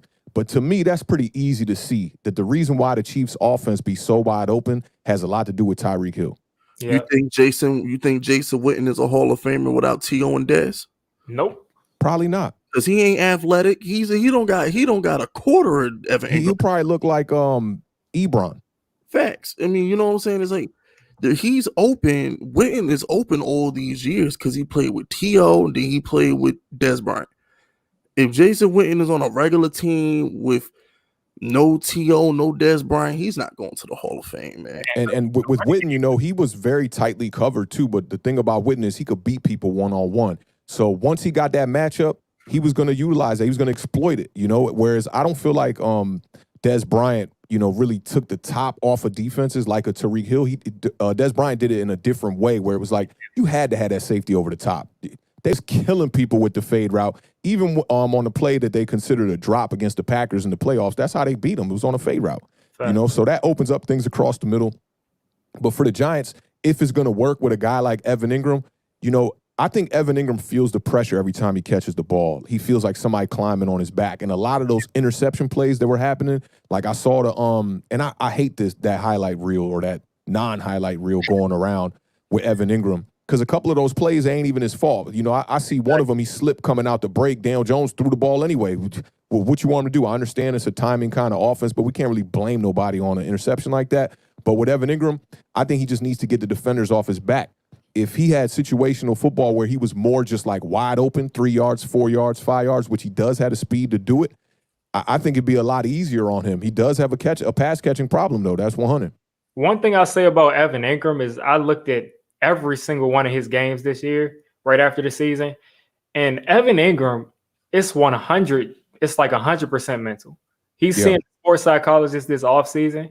So maybe that helps him because every single drop that you see him make most of the time, besides the Eagles game, which, you know, we all acknowledge was a pretty tough catch. We all want him to catch it. But all of his other drops and, you know, mishaps were when he ran a route and he was looking at the quarterback and he sees the ball coming towards him. When he sees it, he says, oh, I got to catch this. When he's standing still and he's like, I got to make sure I catch this, he makes mistakes. When he's running his route, he's running a drag or he's running another kind of route and he's in motion, he's not thinking about catching it. Mm-hmm. He catches the ball, no problem. It's all mental. So this is real. And I think he tries to catch like a wide receiver a little bit too much. You know, his hands are always very extended. Yo, use your body if you got to, because all those interceptions happen when you got your hands out like that and your hands flop and then the ball goes up in the air. Like if you got to, shield these defensive backs off and catch the ball with your body. I know that's not NFL technique, but bro, you're not Odell Beckham. Yeah. I know I'm pleading the fifth because at the end of the day, that's what you're supposed to think. Oh my gosh, this ball has come on my way. Let me get my mean face on. Right. Let me catch this. But not everybody built for it. You better not drop this. Like, you know, what you think NBA players is doing at the free throw line? Facts. Yeah. Yeah, he just gets, you know, he gets flustered. But could be a fear thing too, you know. For the $2 super chat, what's the make and break offense? What's the make and break of the Giants in 2021? I think he's asking what can make the Giants fire Dave Gettleman. Nothing. If the Giants don't win 9-10 games and we see real improvement from DJ and Saquon, then I mean those are his 2 first-round picks. He's at that point you got to look at him, you know, getting replaced. Nah, he saved his job when he hired Joe Judge. He saved his job. Under Joe Judge, we're never going to be under 500. I'm with Diggy on this one. I think this 1 year kind of extended him. They're giving him another chance. The Joe Judge being so promising, I think helps Dave Gettleman out a little bit. I don't even know how much he had to do with the hiring. But I'd say if we don't win at least 7, I'm going to say 7. I want to say 8, but I'm going to say 7. If we don't win 7, it's going to be a problem. Joe Judge is our head coach. Our floor for the foreseeable future is 8 wins. That's our floor with Joe Judge. I hope so, man. That'd be sweet. That'd be like Coughlin. Yeah, he's great. Joe Judge is great. That's our floor. Our floor with Joe Judge is 8. Because let this sink in. We won 6 games with no talent. You know Joe Judge is picking these players. It's not Gettleman. At this point, they asked Joe Judge if he wanted to keep Gettleman for crying out loud. So Yeah. it's really the Joe Judge experience right now. So But defensively, a lot of these, you could tell. I mean, James Bradbury, you could tell that's a Dave Gettleman scoop up. oh yeah, that's his player. Same thing when we get Curtis Samuel, because we're getting Curtis Samuel. I want to stay away from Samuel. I'm gonna keep it 100. Yeah, Fisk has been banging the Curtis Samuel drums. I mean, one thing I'll say about Curtis Samuel is he has speed and he's an explosive player. But at the same time, Jason Garrett just scares me because I feel like Curtis Samuel, he can be elite. He can be an elite type of player, but he needs to be in an offense that knows how to use him. Like, see, and I was going to ask you that too. I was going to say, do you think that if the Giants don't meet the threshold in 2021, do you think that they would fire Jason Garrett before they just off Dave Gettleman? I feel like they will fire Jason Garrett in like week 6. If the offense is horrible, he's probably gone in the beginning of the season. Joe Judge, I was hoping he could get a job, man, in this offseason. But back to Curtis Samuel, I gotta understand the dude can play every wide receiver spot. Yeah, put more in the slot 90% of the time. He's yet to have a quarterback. Look what Robbie Anderson did when he went to Carolina. Everybody thought he was a bust with the Jets. He goes to Carolina, he's better. But you gotta understand, Gettleman and Joe Judge are picking culture guys. So Gettleman's going to go back to the well on his Panther guys because he knows that they fit the culture. And Curtis Samuel's cheap. So do not be surprised if Gettleman goes and gets Curtis Samuel and then he tries to draft Jalen Waddle. And then he takes that money. God help my soul if he does this. But if he takes my Kenny Golladay, Allen Robinson money and gives it to Leonard Williams, I'm but I'm telling you, that's what he's gonna do. He's gonna take the money that we should be using on Kenny Golladay and Allen Robinson. He's gonna take that money to Leonard Williams and then go get Curtis Samuel. Yeah, that might happen.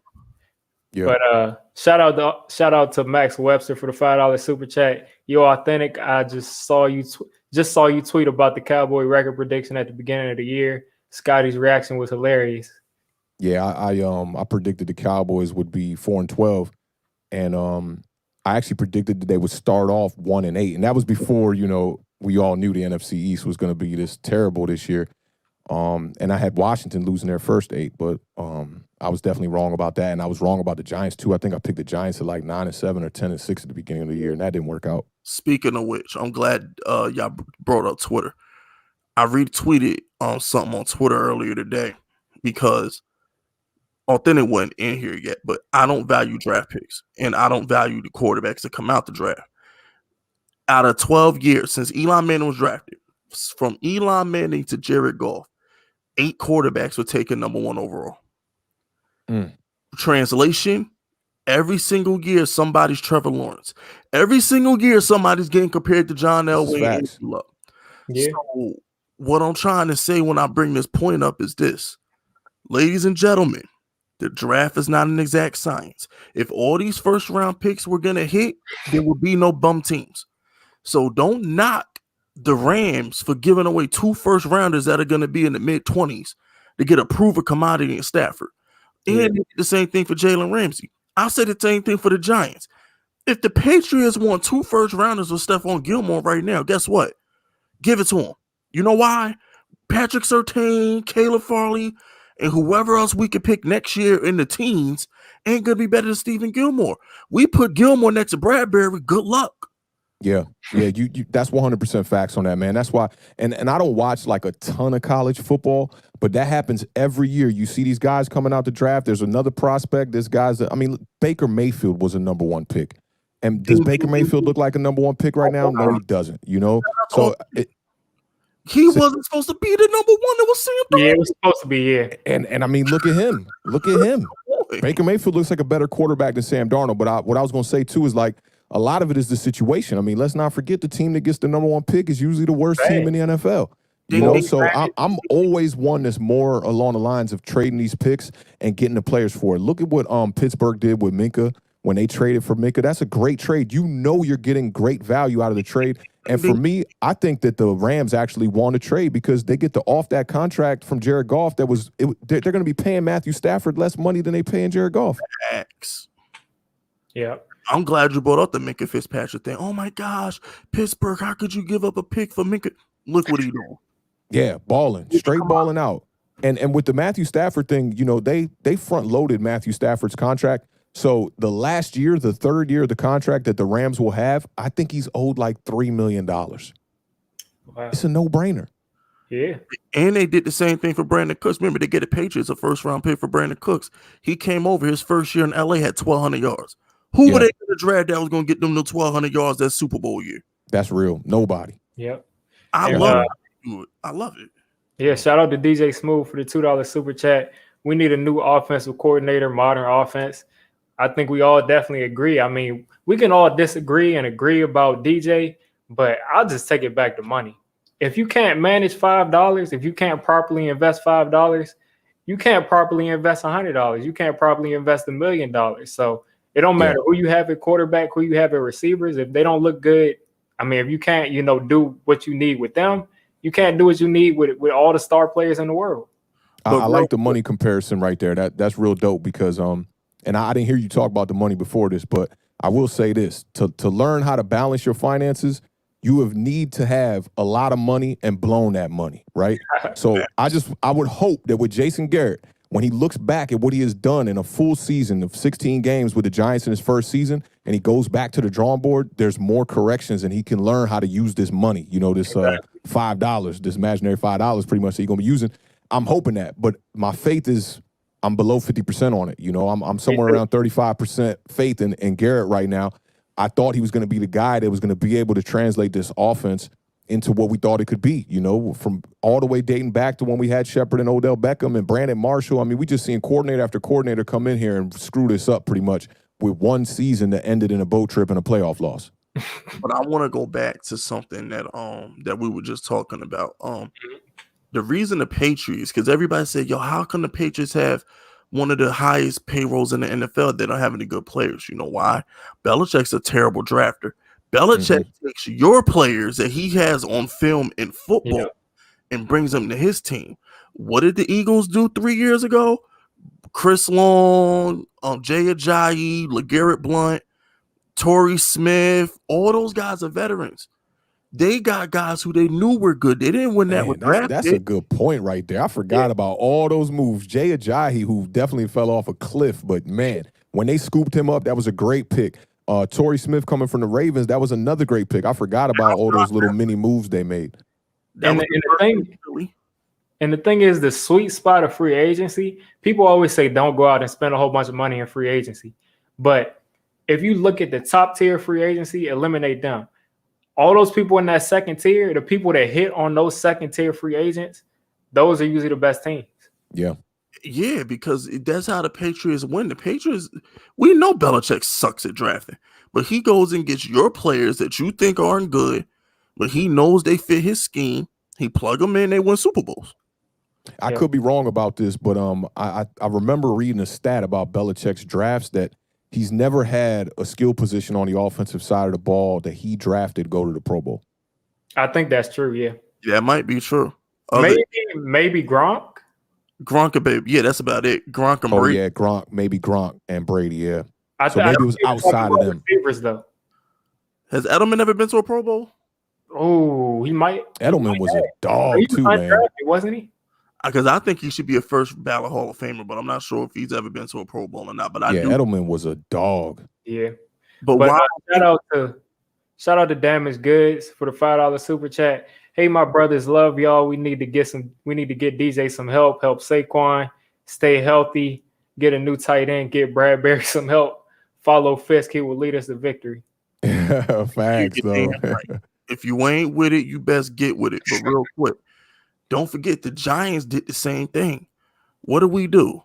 Bradbury, Martinez, Leonard Williams. Yeah, Logan Ryan. Yeah, Logan Ryan. Yeah, I thought he was going to go back to the Super Bowl 2007. Kareem McKenzie, Plaxico Burress. We brought in some free agents then. What was our the corner we had? From Miami. Yeah, Madison, right? Yeah. So and then for 2011, Antrell Roll, Deion Grant. I think he was injured for this. History. Jake Ballard. Roll to death. That was my guy right there. I hope Xavier McKinney could be as good as Antrell Roll. Wow, that would be crazy. That would be crazy.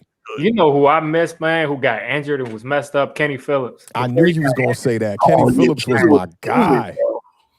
Before he got unsung, man. Dog. He was a dog, bro. All right, DJ Smooth with the $2 super chat. We need our offense to be creative. Yeah, I mean, I think we all agree with that. Yeah. See, y'all making me miss Jerry Reese because now that I think about it, Jerry Reese, always found a way to get them. He find them athletic freaks out of just he always got the Odells, the JPPs. Yup. Evan Ingram ran a 4.4 in the 40.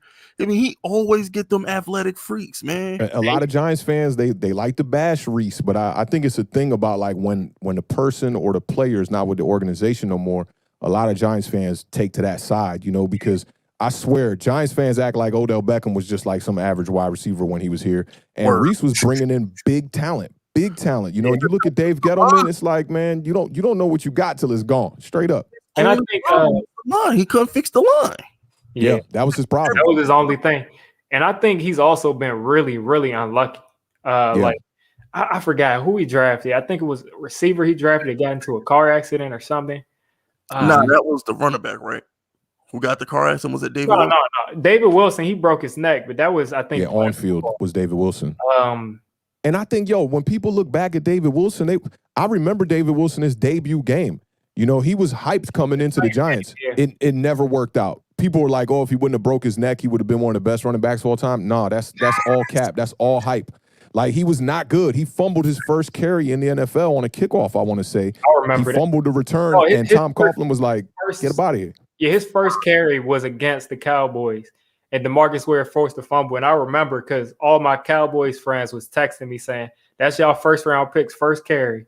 DeMarcus Ware. I'm glad he brought up Tom Coughlin because he would have benched Evan. He would have cursed Evan Ingram out walking back to the sideline like he did the punt. Coughlin wouldn't have put up with that. He would have benched Evan Ingram. Ain't no way. But I definitely missed the talent, man, that Reese drafted. I will say that. And I never looked at the Giants as an organization back then where I was like, man, we just don't know how to draft. I never thought like that. Always had somebody like to be excited about. Every year, Jerry Reese would get us like two players that is like, man, I can't wait to see that dude play. But yeah, shout out to Michael Jones. He said Chad Jones. That's what I was thinking about, the safety who got in the accident. But DJ Smooth with the $2 super chat. I hate Dave Gettleman. I don't trust him this offseason. I don't trust Dave Gettleman either. I trust Joe Judge. Yeah, I've been in Carolina for over So I've been in Carolina for a long, long time. And when I tell you, don't trust Dave Gettleman, don't trust him. But it's Joe Judge team. No, so I'm cool because it's Joe Judge team. Yeah, there's some leverage there. I'm thinking if Dave Gettleman was the general manager back 10 years ago, 12 years ago. He was the general manager we were supposed to have. And Jerry Reese is supposed to be the general manager right now. That's a good point. Ain't nobody brought that up either. Taking those skill positions, but he wasn't good at the trenches. Yeah. If Dave Gettleman was back there, we would be good in the trenches.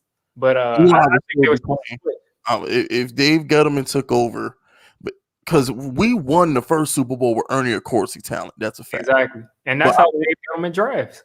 But I'm not sure if we get the second Super Bowl without Hakeem Nicks, Victor Cruz. Probably not. Yep.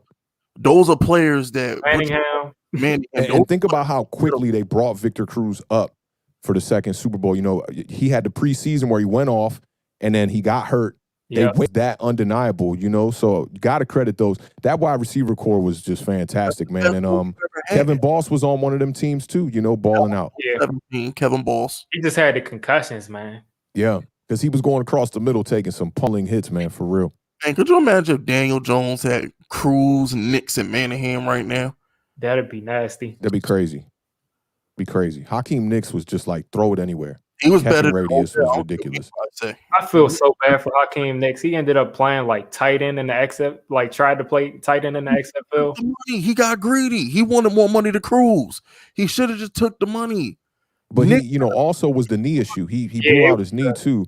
But I mean, at that point, I think Hakeem Nicks was, deserving that kind of money. He was balling out. And he didn't even have 1,000 yards, I feel like, that year he balled out. He was just under 1,000 yards, but he was just a security blanket for Eli Manning. And I thought that he helped Victor Cruz look like the player that he was. Oh, without a doubt. But I still think he got too greedy though. He should just took the money, man, because he was a healthy guy. He never recovered.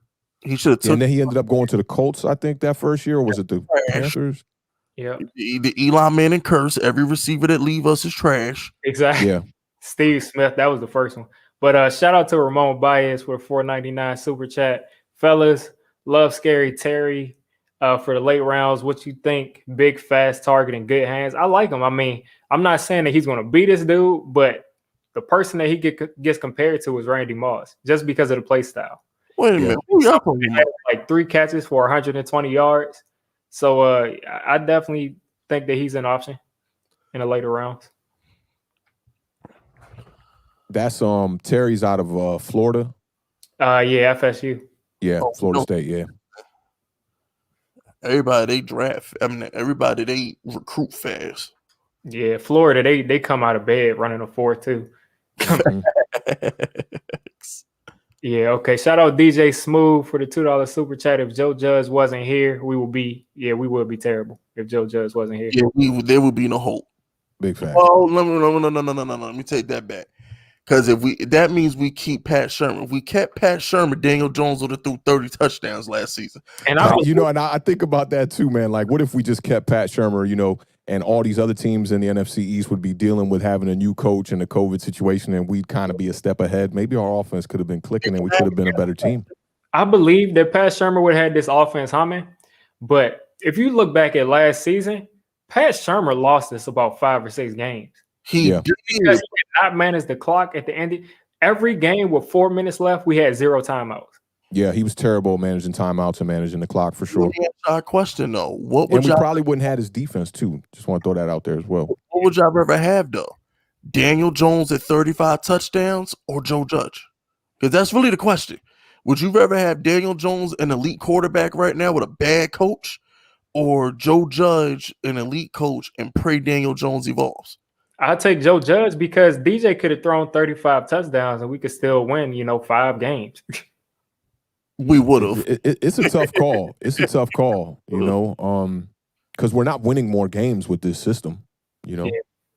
One more win than last season, so it's really a tough call because I think with the Joe Judge whole regime, you bring in Pat Graham, you bring in a lot of different players. I mean, that the defense that was around when Pat Shermer was around was awful. I still don't know what the Betcher scheme is. That's up there with the Coca-Cola formula. I don't know what the freaking Betcher scheme is. And I think Betcher just didn't have the players, man. He was still invested in what's my man from Howard here? Bethea. Antoine Bethea at safety, who I was hype about. My cousin played ball at Howard. I used to go to Howard and see Antoine Bethea play in the same secondary as my cousin. And I was just super hype. And then I saw him get on the field. I'm like, oh, he really don't even want to tackle nobody. But the linebacker core was awful. Ogletree couldn't cover nobody. We gave him every Arizona Cardinal he wanted. Yeah, we gave him. Yeah, they was just all too old and just dated. And I'm one that thinks that Betcher's scheme wasn't necessarily the issue. issue. I think it was a lot to do with personnel as well. Yeah, both. Shout out to Lax044 for the $4.99 super chat. For every 2 good players Reese drafted, there were 3 or 4 athletic freak busts who were awful. I agree with that. A lot of his first round picks were good. A lot of his second round picks were good. But after that, it was like throwing darts. Like, yeah, and I mean, if you look at this 2020 draft, Dave Gettleman missed on a lot of picks, man. You know what? I just thought about it. If Jerry Reese hires Joe Judge, we're good money. Oh yeah, we're good money. Working together, yeah. Yeah, we were good money at that point because I feel like JPP is one of the greatest Giants. Odell, one of the greatest Giants. Hakeem Nicks, one of the greatest Giants. I mean, he got us some talent. Yeah. I mean, he tried to fix the line with what's his name, the Flowers. He tried. Address it. It just Reese brought over all the talent on defense that one year too. The boat trip season where we spent like almost $200 million on the defense too, and there were some players there. Dudes. Yeah, Jack Rabbit was a baller for us. He's one that I was kind of upset when they let him go. They let a lot of good players go during this regime. JPP being one of them, and Jack Rabbit, who a veteran corner who it always surprised me that Jack Rabbit was being sent out to the press conferences during that. I want to say that was Pat Shurmur's year. He was being sent out to the press conference. And I was like, why are they doing that? Because he's kind of a hood dude, you know what I mean? Not the greatest speaker, but when it comes to breaking down what's happening in the secondary, that dude knows his football. Right. So when you draft in cornerbacks, guys like Eli Apple, who was the starter with him that year, and, bringing in guys like Baker and stuff like that, it just surprised me that you don't keep a guy like Janoris Jenkins around. He's a guy who's proven he could play. And I always talk about this when Entertainer and Bad Dog, they was calling him, poop fondue. I don't know how the cursing goes on your channel. Oh, my bad. I was like, man, dog, y'all disrespecting this man, yo. Like, he balled out, man. He put on a lot of good years at cornerback. I like to look back at the Bucs game when Daniel Jones came in. He played a great game, and then he got beat at the end there by Mike Evans, and people looking at it like, oh, he's straight garbage now because he gets beat on one clutch route. I think Jack Rabbit was a really good player we should have kept around along with JPP. And maybe if we could have restructured Olivier Vernon a little bit. I liked Olivier Vernon. Oh, now Olivier can kick rocks. But the fact of the matter is we cut that man. Hey, 9 sacks in 12 games, bro. We could use that. And with the edge rushers that we have right now, I know Olivier Vernon was making the bag. He was getting paid a little bit too much, but he was a solid player. And also Goodson. Goodson was a solid player too. They let him go. I think Vernon in this defense. Monster. Them the two I want back because Snacks is still balling right now. JPP in a Super Bowl, so I'm sitting back like could have got Snacks back too. That Seattle didn't really want nothing to do with him. Could have definitely got him back. I get him and got rid of JPP. He played fine with one hand. He played great. They gave him the money after the fireworks situation too, which is crazy to me that JPP. They let him walk, but it seemed like they just trying to get money. Yeah, that was pretty much what was going on. He was trying to clean house. He was trying to clean house. Shout out to DJ Smooth with the $2 super chat. Wish Joe Judge was the GM and he controls the team. That's another thing. What do you think about that? About making him the GM, like a Bill Belichick situation. But he is. He's not the G. Listen, Joe Judge runs the organization. They asked Joe Judge if he wanted to work with Dave Gettleman. Notice Joe Judge says, I enjoy having Dave Gettleman here. We work well together. They didn't ask Dave Gettleman how he feels about Joe Judge. That's Joe Judge how he feels about working with Dave Gettleman. That's facts. And it's a responsibility thing too. If you look at Bill Belichick, Bill Belichick has control of the draft, but he's not drafting that well. So at the same time, I don't think you want to put too much on one guy's plate, but it seems like the say-so is going through Joe Judge. The head coach hires the GM. That's how it works. The head coach, Bill Belichick hires all his GMs. In Seattle, he hired his own GM. Pete Carroll, yeah. Carroll. Yeah. That's how it works. The GM, when you have a great head coach, Andy Reid, he hires his GMs. Yep. When you have a great coach, they hire the GM. Yep. And that's basically Joe Judge hired Dave Gettleman. Yeah, straight up. I'll keep him. He can stick around for another year. Shout out to Barth 3400 for the $2 super chat. Which players do you think are the Giants' core? I'll go first, and I'll let y'all list them off. On offense, obviously, you got to consider the quarterback. Daniel Jones, I say Andrew Thomas, Saquon Barkley, and then whoever we bring in at wide receiver. I'd also throw in Nick Gates. I say that he's pretty important right now too. Yeah, especially going forward. Offensively, I like the players you picked there. I got no disagreements with any of those. I think if we're talking about for the near future, I would throw Sterling Shepard in that mix. I think you got your slot wide receiver. He got to make the roster first. We could say $7 million. We cut him. I'm just throwing it out there. That's possible. And Kadarius Toney has been all over the place. And I would say that he's Sterling Shepard with a higher ceiling. Yeah. So that's possible. He could be a cap casualty if we find gold. And Shepard's role, it kind of reminds me of what Cole Beasley was doing in Dallas. Like, it is expendable, but just make sure you find a guy that can replace him, that can play the slot, just as good or better, But Sterling Shepard is a good slot wide receiver, and that is not that easy to find good slot wide receivers like that. So what do y'all think about the core as far as the defense? I was going to say, yeah. So defensively, I think James Bradbury is a guy you got to keep around Blake Martinez for sure. Dexter Lawrence, I like because of the youth. And I'll keep it funky, man. I think you got to find a way to bring back Leonard Williams. Oh, my gosh. I knew we could go a whole Giants. Yeah, I got to keep it funky, Fisk. I already know that one was going to bother you. Ooh, bro. He ain't Khalil Mack, bro. He not Myles Garrett. He's definitely not Khalil Mack or Myles Garrett. I mean, those guys are on the edge. Yeah. If he was an edge rusher, I would 1,000% say he'd have to come back. If he was an edge rusher, I'd say pay him whatever he wants. But bro, he's a fat defensive end that plugs up holes in a run game. He sacks on coverage sacks. He ain't applying no pressure. He's a disruptor, though. I'm not going to say they're coverage sacks. Yeah, but here's the thing, though. He's not what we need. We got Dexter Lawrence, so just bring back Dalvin Tomlinson. And I agree with you there that because we have depth at the position, I think you could let him go. But of those three players, he's the one I'm seeing making most of the plays. Yeah. Dexter Lawrence is out there. Dalvin Tomlinson makes some plays, man. He be throwing people around. I definitely like. He's probably my number 2. Yeah. Then what would you ever have? Because let me see. We can get 1, 2, 3. So what would you ever have? Curtis Samuel and Kenny Galladay for about $25 million, or give that money to Leonard Williams because that's what he wants. I'm not paying him 25. I'm paying him 20. If I could get him at 20, I would do it, or even a little bit under 20, 18, 19, which I did hear he was asking for 20 or above. I think we'll get him for like 18.5. I think that would be nice. That'd be nice. And if that's the case, Diggy, like I'm taking him over both the wide receivers. Because to me, like Galladay he's not gonna make this offense.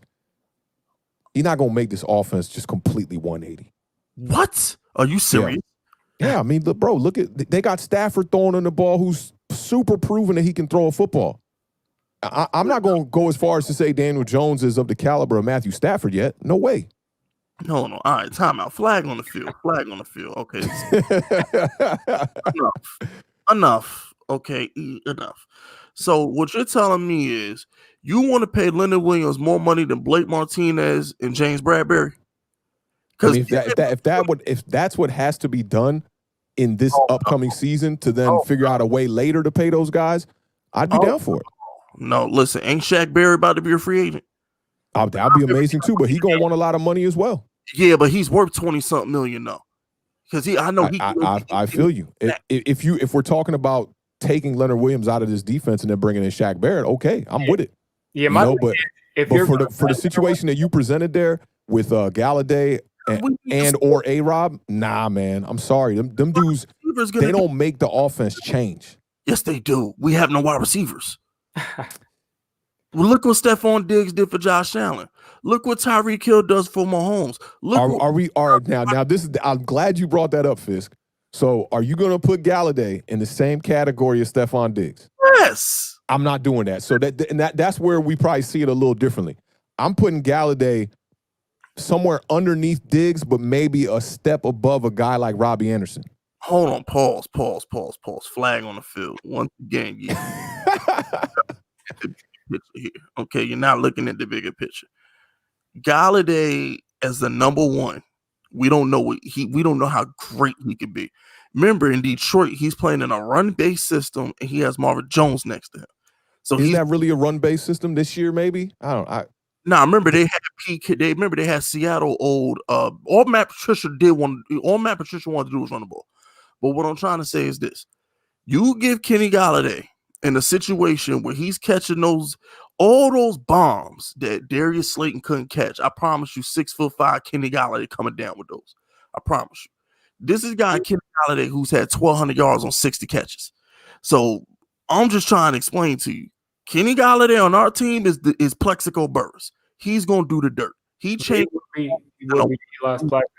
But my thing is, I'm all for bringing in Kenny Galladay and Curtis Samuel, of course. But the thing is, if you're going to let Leonard Williams walk, we cannot let Leonard Williams walk and not replace that production. Go get a fat dude in the draft in like the 3rd round. But we're not bringing back Leonard Williams. We're not bringing him back just for the run stopping because with Dalvin Thomas, he's not a great pass rusher. What'd you say? Season and a contract season makes him good. Where was that? If he was that good, Jets wouldn't have got rid of him. It's not necessarily the sacks. It's what you see on tape of him continually, getting now, some games like last year, some games, you just want more from him. But usually it's getting some pressure. He's usually getting pressure. He showed up in just about every game but 2 or 3 games this season. And remember last year, once he got there, Dexter Lawrence started getting sacks. Dalvin Tomlinson started getting sacks. It opened things up for everybody. He gets pressure, and more than that, he commands a double team consistently. So, I mean, I'm not bringing him back just to stop the run, but if he does walk, we have to sign.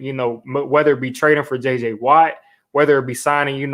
I'm someone who believes in those old pass rushers because it seems like one of those old accomplished pass rushers every year ends up having a good season.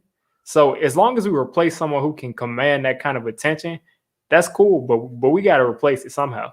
And the one thing I didn't consider, what Fisk was saying, is if we could bring in another wide receiver in the big three here at number 11, then I like Galladay in this offense because then you could have that 1A, 1B. But with what we have right now, if you just plugged Galladay into this offense, I'm still not that convinced. But if we could bring in a guy like Chase or Waddle or Smith, even if he's still there, I don't know what's going to happen in the draft. I feel like a lot of GMs are definitely thinking about Devontae Smith and being like, maybe he is a little too skinny. I'm sure somebody's thinking that out there.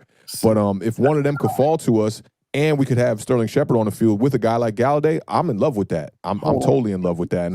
But at the expense of Leonard Williams, it's a tough call. I think it's a tough call.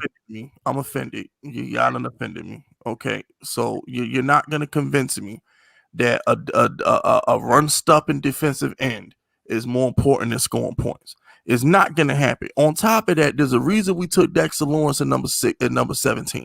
True. We can't sit here and act like we don't got to pay Saquon and Dexter Lawrence next season. Don't act like that's not supposed to happen. And we got to pay Daniel Jones. For us to have some fat run stuffer making $20+ million a year on our books is detrimental to the future of the organization. At this point in time, this is when we need to be doing those short 3-year deals that we did for Bradbury and Martinez. This is when we need to bring in players that can just do their jobs. This ain't the time to be signing super duper stars that ain't super duper stars. Because at the end of the day, when it's all said and done and the smoke settles, we don't need Leonard Williams because we drafted Dexter Lawrence to be Leonard Williams. We don't need him. We need an edge rusher. And guess what, ladies and gentlemen? If all he wanted was 16 million, 15 million, by all means do that. Leonard Williams had a dang near identical numbers to Aaron Donald. You know what his agent is going to ask for? Aaron Donald money. We're not getting Leonard Williams back unless we franchise him. And what, Aaron Donald getting like what, 25? Yeah. And at 25, I'm not doing it. That's not happening. That's crazy. I'm just not doing it. You gotta let him walk in that case. I think the disconnect is you're seeing him as mostly a run stopper. That's what it is. As our only pass rush the entire season. That's the problem I'm trying to get to y'all. We need to take his money and go get some veteran pass rushers for like $6 million a year. And I'm cool with that. I'm cool with that. We don't replace that. I'm cool with that. We don't need them. That's a luxury. The Giants got 3 fat boys on that defensive end. We could let one go. We could bring back Dalvin Tomlinson for $10 million.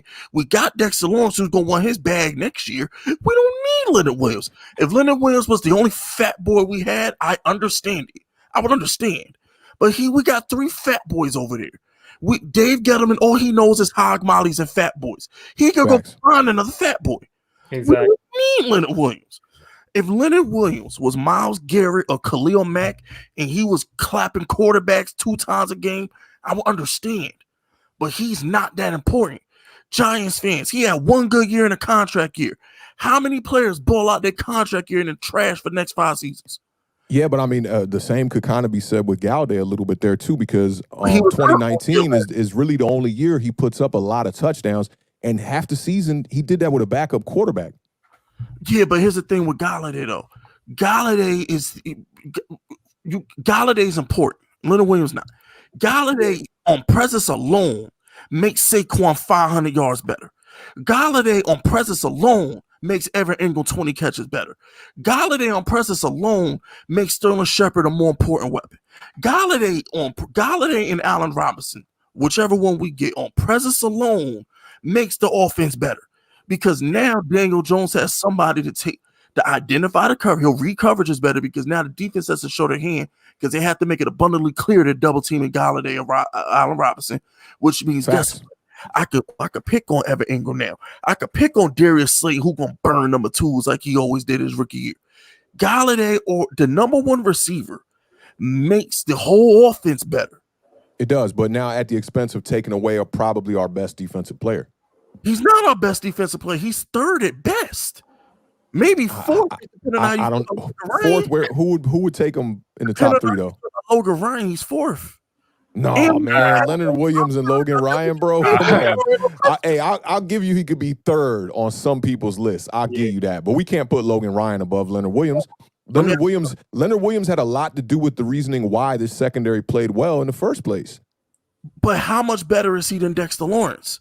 We don't need. I know, and that is the question. That is the real question. You know, if we give Dexter Lawrence just, you know, that position throughout the year, can he fill in and do what a guy like Leonard Williams does? I don't think so. Dexter Lawrence doesn't get to the quarterback like Leonard Williams. Neither does he. It's one season. Marcus Golden had 10 sacks under Betcher and was trash last year. It's one season. And Marcus Golden balled out for the Cardinals again, though, this year. All I'm saying is it'd be one thing. Right? I was like, man, why we ain't keep Marcus Golden around? We need edge rushers. We traded him mid-season. They wanted Golden This is the only reason why I'm arguing y'all so hard on this. It's not like he balled if he balled like this every year, I'd shut up. I say, you know what? Gotta pay him because he's that dude. I'm not gonna gas him up over one season. I know how trash he was with the Jets. I saw how trash he was them last 6 games with the Giants last year. I'm not gonna hype. I thought he was all right. He had a lot of close sacks that first season. He was getting a lot of hits, but cut it with 20 plus. Yeah, I'm trying to wrap this up by around 6. So I'm gonna get to some of these super chats real quick. Got you. Max Webster with the $2 super chat. Just hand Shermer a blank check and make him offensive coordinator. I'm with you, Max. I do it. He worth a second round pick right now, yo. Go call John. Tell him we'll give him a second round pick and Jason Garrett for Shermer. Yeah. You know, and we take Drew Lock's contract, whatever y'all need. DJ Smooth with the $2 super chat. His record alone is like 15-42. He should be gone. I mean, we could get into Daniel Jones debate all day. We'll see how it happens next year. And then 42. I think he's talking about DJ. I don't think DJ's played 42 games. DJ ain't even won 15 games yet. Yeah, DJ. That can't be DJ. He might be talking about there. I'm not sure, but maybe talking about Gettleman. Yeah, maybe Gettleman.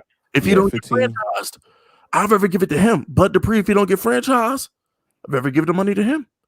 Yeah, but DJ Smooth with another $2 super chat says, "Let's get Barrett or A-Rob or TJ Watt." TJ Watt is TJ Watt's not the free agent. Yeah, he's not free, and I don't think we're trading him for. Maybe I don't know, but I'm definitely looking at Barrett.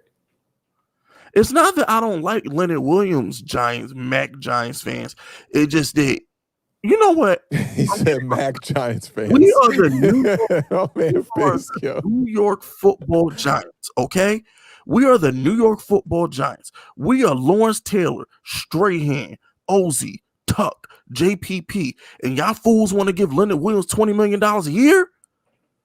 We're the New York Football Giants. It's a lot of money. You're right. You're right about that. It's a lot of money. Where do he rank with them?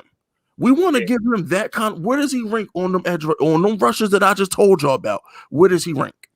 Well, I mean, of course, at that point he's last. But my thing is, I'm prepared to give him that much only because I think the cap is going to like really shoot up. And when you look at the top edge rusher, Joey Bosa's making like 27, 28 a year.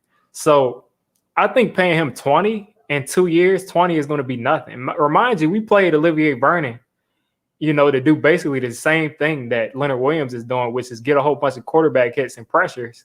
We paid him like $18 million to do that. So and he did a good job, but the problem with Olivier Vernon was he was never healthy. Exactly. I just feel like when it comes to Leonard Williams, I like the guy. I feel like he became one of the leaders on the defense. I like Leonard Williams. I just think this is a situation where if he's not given a hometown discount, he can go find somewhere else to live. Yeah, I'm kind of with you on that. And when you brought up the other pass rushers in the New York Giants history, I'd like to see where their contracts, stand against the top players at their position during that time. Percentage, yeah. Yeah. And then Arvin Palmer, I'm aware that OV was an edge. I'm saying that OV was a guy that was getting a lot of hits and a lot of pressures. Yeah. But, when Tuck was defensive tackle, he played better than Leonard Williams. Yeah, but Tuck was a different breed, man. Tuck was crazy. Tuck was a different breed. And that's what I'm saying. Everything y'all just said, crazy and different breed. That's what we're supposed to be saying about Leonard Williams. $20 million. I want to see Tuck stats around that time. See how many sacks he was getting on the quarterback. He had 4 seasons over 10 sacks. Yeah, all with the Giants. Yeah, but I mean, when you look at that, I mean, it's that's a good point that Fisk brings up as far as this is his only season with double-digit sacks. Now, he's been very consistent as far as the quarterback pressures and the quarterback hits. Mm-hmm. But this is his only season with over 10 sacks, or, I think he's had 7 before. So that's a good point. I mean, to pay somebody that much. I'll bring up one more point real quick. Go ahead. Jadeveon Clowney. Never had a double-digit sack season. I don't know why people want to sign him every offseason. So it's like when it comes to these players, but his last season in Seattle, he may not have had like the sack numbers, but he was killing quarterbacks. He may not got the sacks, but you felt his presence. That's what I was going to bring up, because even though he hasn't had a double-digit sack season, he's still a disruptor. I would take him on the Giants today, at the right price, obviously. Yeah, but all I'm saying is your past production is very predictive of what your future production is going to be. Yeah. So Leonard Williams is proving he's nothing but a run stopper. He's not Aaron Donald. If you look at his career, he's not Aaron Donald. I'll give you that, but I think he does more than just stop the run. I would say stops the run fantastic, but he's not that dog. He's good on the pass. I'm not saying he's not. And there's not a lot of D tackles like that get to the quarterback for real. I'm trying to think. Cam Hayward. No, he's like Cam Hayward in Pittsburgh. They just stopped the run. That's a good comparison. Comparison. And how much is so when you got a guy in the center like that can actually get to the quarterback and put up 11 sacks, that's a lot. We're comparing them to guys like Jadeveon Clowney on the edge. I still feel like at the end of the day, that's what we drafted Dexter Lawrence to do, and he's going to want to bag. That's facts. That's facts. I don't think Dexter Lawrence is ever going to be able to do that at 340 pounds. I just don't think. I think he's going to be able to continue to push the pocket, but to get, anything more than like 5-6 sacks, I think that's asking a lot at 340. But let me get to this super chat.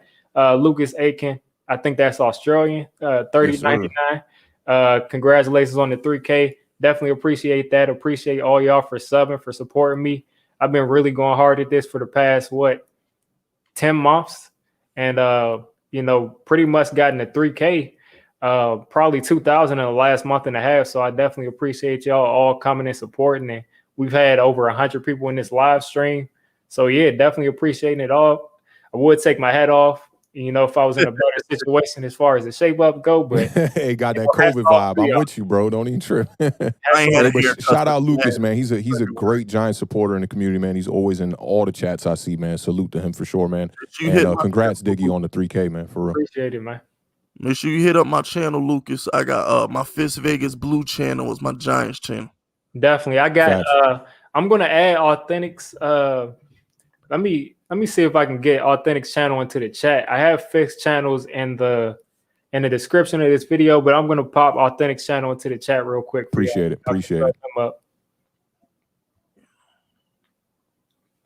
I can't believe I'm like one of the only Giants fans who don't want Leonard Williams back.